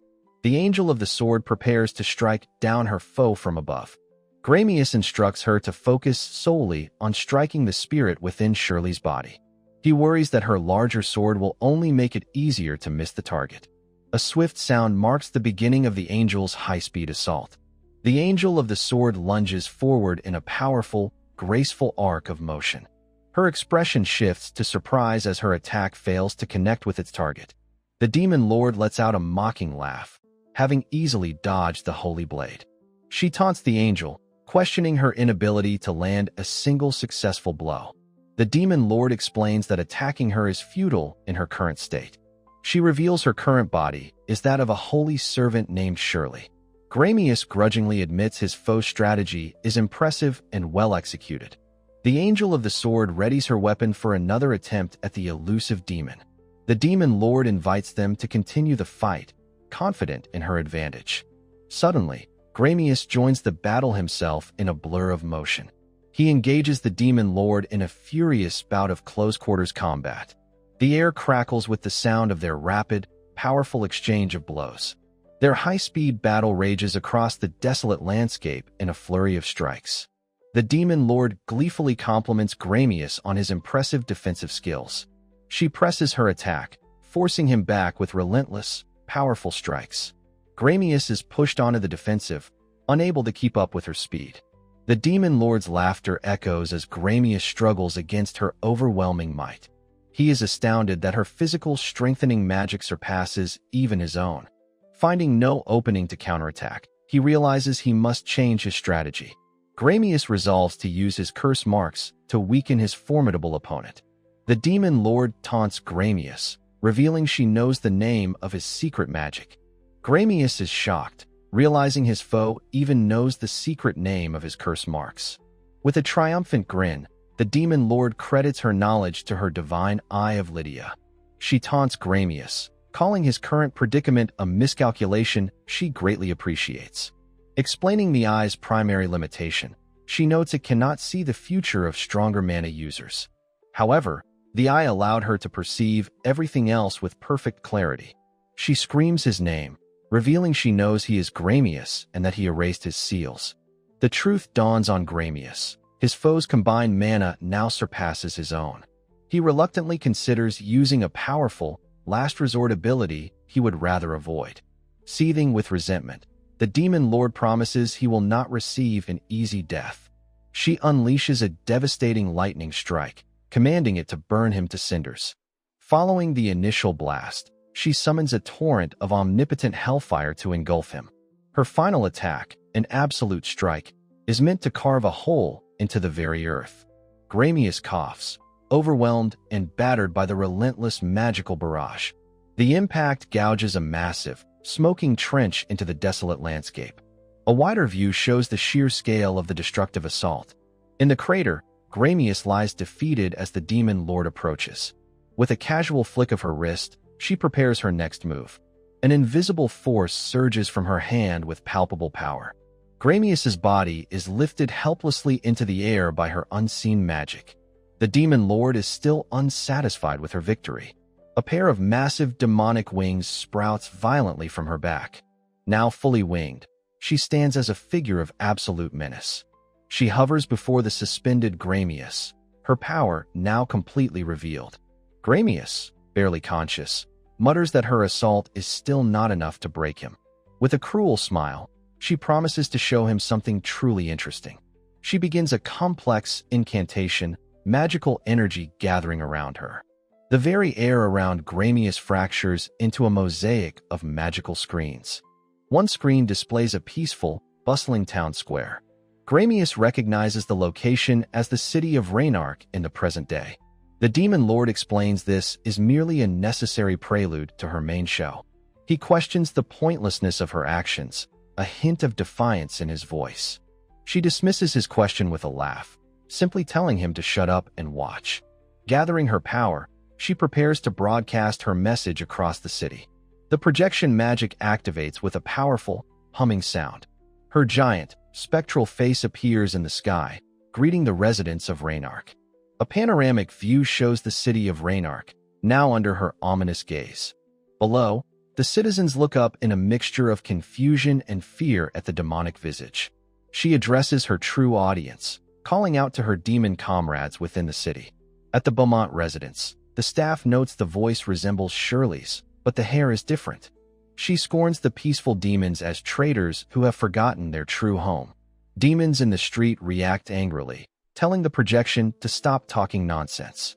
She calls their defiance deplorable, but declares she is feeling generous. Her divine eye flares as she promises to correct them with her charm magic. Gramius looks on in utter shock, realizing the horror she is about to unleash. The charm magic hits the demons with the force of a physical blow. The demons' expressions turn vacant as their minds succumb to her influence. With a malicious grin, she gives her chilling command to eradicate all the filthy humans. The city erupts into chaos as demons begin to attack fleeing humans. A rabbit-like demon peeks out, wondering about all the ruckus. It then joins the frenzy, screaming for the death of all humans. A large, bat-winged demon lands, shouting for everyone to stay in their homes. Layla watches the chaos unfold, a small creature chirping on her shoulder. From the Beaumont residence, a desperate scream to stop the violence rings out. The Lion Man Linus roars, his mind consumed by the command to kill humans. The Harpy Piala also succumbs, her face a mask of rage as she screams to kill. The werewolf Yura's eyes are blank with mindless fury as his name is called in despair. A human butler confronts them, demanding to know what they are doing. A maid beside him pleads, asking if the demons no longer recognize them. The butler's voice cracks as he begs them to stop, recalling their past conflicts. A memory of shared laughter between the butler and the demons flashes by. Another flashback shows a time when they were at odds, a stark contrast to their friendship. The butler insists they have spent more time smiling together than fighting. The maid bows her head in sorrow, whispering for them to please stop. The butler breaks down completely, screaming why they have to kill each other. Linus ignores his plea, roaring his single-minded command to kill all humans. The frenzied demons surge forward, about to slaughter the helpless humans. The butler shouts in frustration as the maid stands by in despair. The demon lord watches the tragedy unfold with a triumphant, cruel grin. The butler's face contorts in rage and helplessness. A maid clenches her fists, her power beginning to surge. A massive wave of energy erupts, engulfing the scene in a brilliant flash. The blast neutralizes the conflict, its force immense and overwhelming. Layla stands with her arms raised as a tiny creature asks what just happened. The world dissolves into a storm of impacts, blinding everyone. A sketch depicts the chaotic impacts that fill the air. Humans and demons are tossed about by the unseen force. Everyone is sent flying through the white void, screaming in confusion. The demon lord, caught in the chaos, demands to know what is happening. A voice suddenly cuts through the noise, performing a sound check. The demon lord sees a projection of the town, now completely pacified. A projected image of Layla appears, confirming the connection is working. Layla sweetly apologizes for spoiling the demon lord's plans for the town. She explains that she sensed the clear hostility between the two factions. Therefore, she decided to intervene and prevent a massacre. She knew the situation could escalate into something terrible. Her solution was to knock out all of Raynark's inhabitants. She neutralized everyone in a single, decisive swoop. This included everyone at the Beaumont residence, of course. The demon lord stares in utter shock at this revelation. Layla concludes with a smile that not a single person has died. She turns her gaze to the bound Gramius, saying she told him it wouldn't work. The demon lord glares back, her eyes burning with pure, silent rage. Gramius, now battered and bruised, can only stare back in defiance. Layla casually greets her opponent.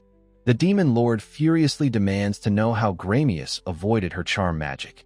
Layla sighs dismissively, as if dealing with a child's question. She explains that such sloppy, wide-scale magic could never hope to work on her. She adds that some demons, like the guild leader Sir Dors, resisted the magic. Gramius recalls the distinguished face of Mr. Dors. Layla apologizes to the unconscious Dors, admitting she knocked him out just in case. A tiny winged creature telepathically confirms to Chris that Raynark and its people are safe. The magical projection shatters into pieces. Layla remarks that it was utterly disappointing. Watching from afar, Layla clutches her hands, voicing her concern for Chris's well-being. In a desolate landscape, Chris stands ready for battle against a winged, demonic woman. The demon scoffs, realizing the projection was merely the work of another subordinate. With a slight, knowing smile, Chris acknowledges the demon's realization in silence. The demon lunges forward, declaring that while plans have changed, Chris will die today. A small, bunny-like creature appears, startling Chris as it licks her with its tongue. The bunny splatters a substance onto the demon's face, interrupting her attack. An angelic woman suddenly descends, delivering a powerful kick to the demon's head. The angel's strike connects with immense force, cracking the demon's defenses. The impact echoes like a drumbeat as the demon is sent reeling backward. Unrelenting, the angel blocks a counterattack, her own strike landing with a heavy thud. The demon is thrown through the air, her body battered by the furious assault. She screams in a mixture of pain and rage as the angel's blows rain down. The air cracks with the force of the relentless, high-speed pummeling she endures. A final series of strikes sends the demon crashing to the rocky ground below. Battered and bruised, she lets out a defiant laugh, calling her attacker resilient. The demon and the angel both pant for breath after the ferocious exchange. The angel notes the demon is using strength-enhancing magic, prolonging her suffering. A wide, knowing grin spreads across the demon's face as she notices something. She taunts her attacker, calling her movements far too slow for her. A sharp, mocking laugh escapes her lips as her plan comes together. She scoffs, asking if the angel was waiting for someone else to come rescue her. With a menacing look, she vows that after killing the angel, she will be next. Her expression shifts to feigned worry, musing it would be bad if she arrived. A crystalline shell on her hand begins to crack, signaling a coming transformation. The demon declares it is finally time, as the angel watches in confusion. The shell shatters completely as the demon reveals she was talking about the angel. Striding forward, she declares her opponent wasted too much time trying to finish her. To the demon's horror, Chris breaks free from her restraining magic, wings unfurling. The demon's precognitive power, the divine eye of Lydia, flares in her eye. A look of utter disbelief crosses her face as she whispers that it's impossible. A vision reveals her terrible fate. She can no longer see a future of victory. Chris, battered and bleeding, challenges her, asking if she saw a path to victory. He reminds her that the divine eye fails against those with superior mana. Chris explains a secret magic from his past life that boosts his power near death. He grimly remarks on how useful this painful ability has become in his new life. Wiping blood from his lip, he stands ready, his power now overwhelming hers. The demon erupts in laughter, screaming that a mana advantage won't grant him victory. She lets out a primal roar, her hair whipping around as she channels her power. Slamming her hands to the ground, she begins a grotesque transformation. Her body contorts and writhes, dissolving into a mass of black, viscous ooze. The sludge bubbles and churns, expanding rapidly as it takes a monstrous new shape. A portion of the mass droops downward, forming a crude, melting face. A deep, guttural groan emanates from within the shifting, amorphous creature. The transformation completes, revealing a colossal, winged skeletal demon. Within the demon's chest, the form of a young woman is visible, trapped. Chris stares in stunned horror, recognizing the captive figure within the beast. The skeletal demon speaks, its voice raspy as it announces its final return. It calls Chris a mongrel, stating he has forgotten something critically important. With a cruel laugh, the demon promises to be the one to remind him. Its sharp claws dig mercilessly into its own chest with a sickening sound. Chris watches in absolute horror, his eyes wide with shock and disbelief. The girl trapped inside, Shirley, is visible amidst the demon's shadowy form. Her face, streaked with tears and pain, is shown in a heartbreaking close-up. Shirley convulses violently, letting out a silent scream of pure, unadulterated agony. Gramius screams Shirley's name, his voice filled with anguish and desperation.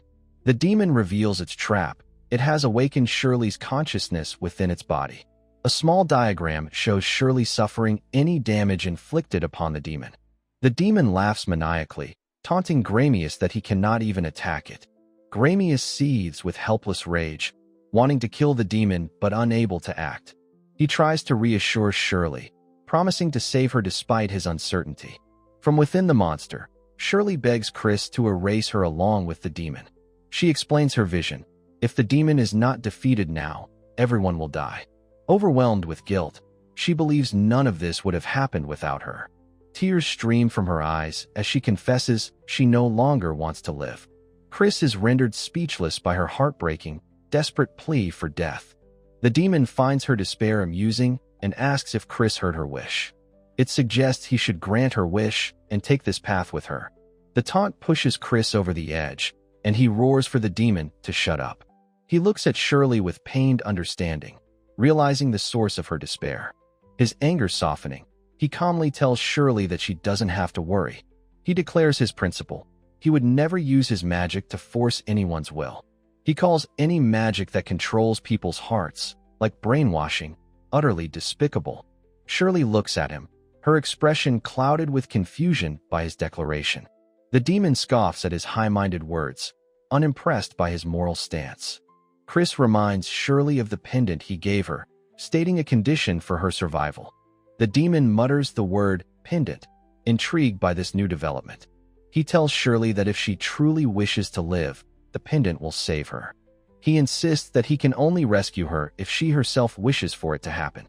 Shirley looks at his battered state, still trapped in her cycle of guilt. She whispers that it won't work, unable to accept his help. She begs him to just defeat the demon and forget her, unable to see him hurt more.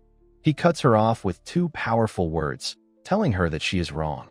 His injuries vanish as he shines with light, declaring she hasn't hurt anyone. Shirley looks up at him, her eyes wide with astonishment at his sudden recovery. The demon grows tired of their talk and prepares to fully absorb the lass. As its shadowy form lunges, a burst of energy erupts from Shirley's chest. The pendant she wears flashes with a brilliant light, intercepting the attack.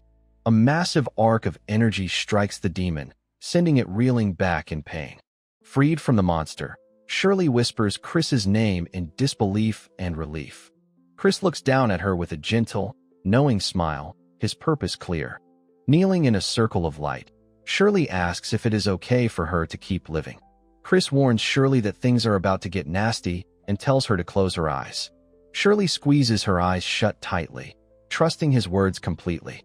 With a hardened gaze, he congratulates the demon, declaring its time is now up. Ancient, glowing runes fill the air as he begins his final, powerful incantation. He unleashes his spell, the divine javelin barrage, filling the sky with projectiles. The demon lord looks up in horror at the inescapable storm of holy javelins. Floating gracefully on a glowing magic circle, the boy prepares his ultimate attack. From the air, he explains the special class range and speed of his inescapable spears. He gives the terrified demon lord a final, chilling warning to be ready. Encasing himself and Shirley in a bubble, he floats away to a safe distance. His movement is swift and deliberate as he retreats to a better vantage point. Looking back, he vows that this time there will be absolutely no escape. Beside him, Shirley squeezes her eyes shut tightly, following his earlier command. Below, the demon lord begins to shiver, utterly paralyzed by overwhelming fear. With a heavy thud, he slams his fists down, bellowing a desperate apology. The boy questions if the demon truly expects forgiveness for his terrible actions. The demon lord swears he will never interfere with the human world again. A moment of silence passes as the boy considers the demon's sudden plea. The demon offers to do anything, prompting the boy to begin an interrogation. He first asks about the priest, wanting to know if he is safe. He then questions why the demon specifically chose that man as his host. The demon lord reveals his ability to boost a host's mana with his own. The boy correctly deduces Shirley was targeted for her even larger mana pool. The demon confirms this, confessing he had his eyes on her for a long time. Shirley looks down as the boy processes this disturbing piece of information. His voice fills with suspicion as he repeats the demon's ominous words. He correctly guesses some condition prevented the demon from acting immediately. The demon explains Shirley's powerful divine eye of Lydia was a major obstacle. The boy recalls how she subconsciously avoided the priest because of her eye. He realizes the possession itself was the trigger that fully awakened her power. Having learned enough, he prepares to ask one final, crucial question. He asks if the demon is connected to the world's deprived seals. The demon denies any knowledge, claiming he was in hiding when they appeared. Believing he has cooperated, the demon hopefully asks if he can be let go. The boy's expression turns to fury as he tells the demon not to misunderstand. The demon lord's face contorts in pure shock as his hope is extinguished. He lets out a final, agonized scream as the divine javelins descend upon him. The magical storm of spears relentlessly impales the rocky landscape around him. From their protective bubble, the boy and Shirley watch the cataclysmic attack unfold. A magical storm subsides, revealing a landscape of jagged, dark crystals. Having been told to wait, a young woman named Shirley finally opens her eyes. From their crystalline perch, they gaze down upon the battle's aftermath. Impaled and broken, the demon lord gasps for breath on the crater floor. He asks why he was spared. The youth angrily retorts he never promised an easy escape. The boy explains the divine javelins inflict permanent wounds and have depleted the demon's mana.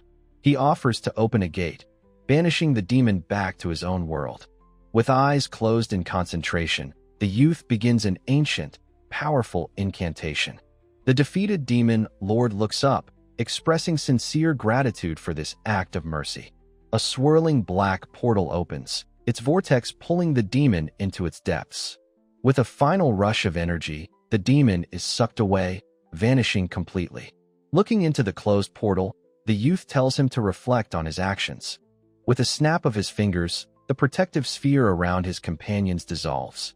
In a shocking betrayal, the demon lord's arm appears, not yet defeated. He smirks triumphantly, thanking the youth for providing a fatal opening. Pinned to the ground, the youth looks on as the monster looms over him. The demon's body cracks with strain as it prepares to deliver the final blow. Roaring for death, the monster throws a devastating and powerful punch. In a blur of impossible speed, the youth evades the attack completely. Now positioned behind his foe, he expresses his disappointment at the failed attempt. He unleashes a flurry of strikes, chanting the curse mark of inhibition spell. As the seals take hold, the demon lets out a weak, surprised utterance. The curse marks spread across his body, violently shattering his physical form. The dissolving demon pleads, fearing his return to the demon world with these seals. His body melts into a puddle of black ooze, his consciousness fading away. With the battle won, the youth rejoins Shirley on the desolate, crystalline peak. His attention shifts to a mysterious, naked girl sitting nearby. The dazed, white-haired girl is barely covered by the tattered remnants of her clothes. With a snap of his fingers, the youth prepares to use his magic once more. A sparkling, magical energy envelopes the girl, beginning her transformation. She is instantly clothed in a beautiful new dress, spinning with renewed grace. Now properly attired, the girl stands beside the youth and Shirley. He offers her his hand, asking if it is finally time to go home.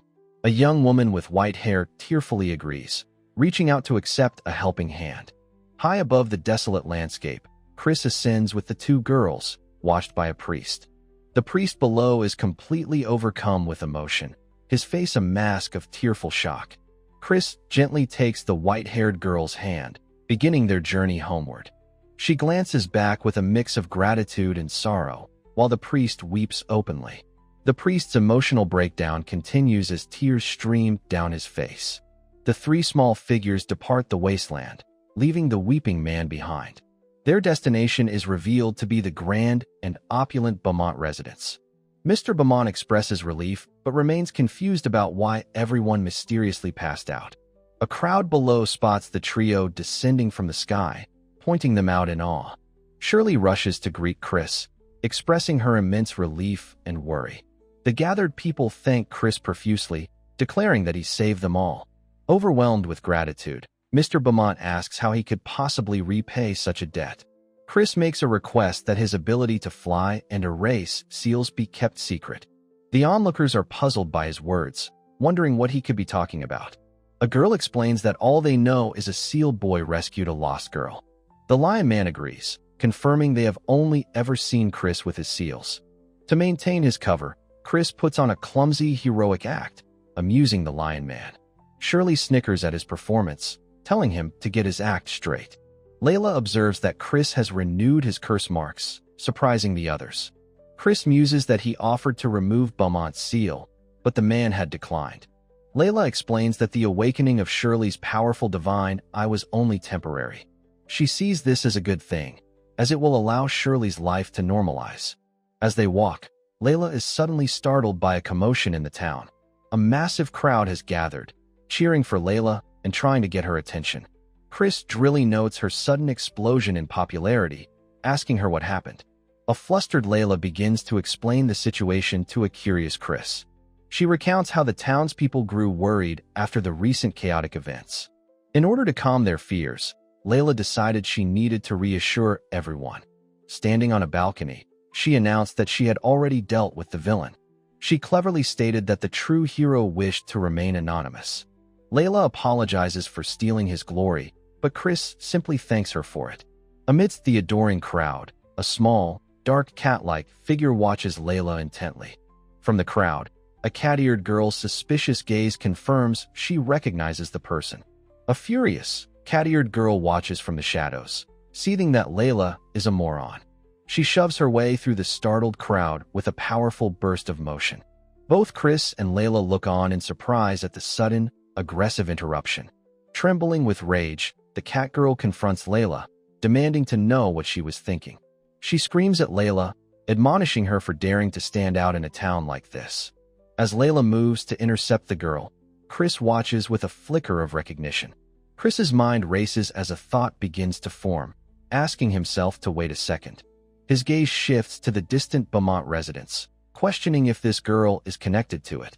With a powerful roar, Layla strikes the cat girl, sending her flying through the air. Layla holds the unconscious girl, theatrically claiming this stranger she's never met has fallen ill. Onlookers comment that this is the inevitable fate of anyone who tries to fight Miss Layla. With a knowing smile, Chris observes the scene, his suspicions about the girl's identity now confirmed. He internally affirms his certainty, his expression one of weary but amused understanding. His thoughts reveal her true identity as Rune Linda, another homunculus servant from his past life. Chris feigns relief that she is all right, deliberately choosing to ignore the implications of her return.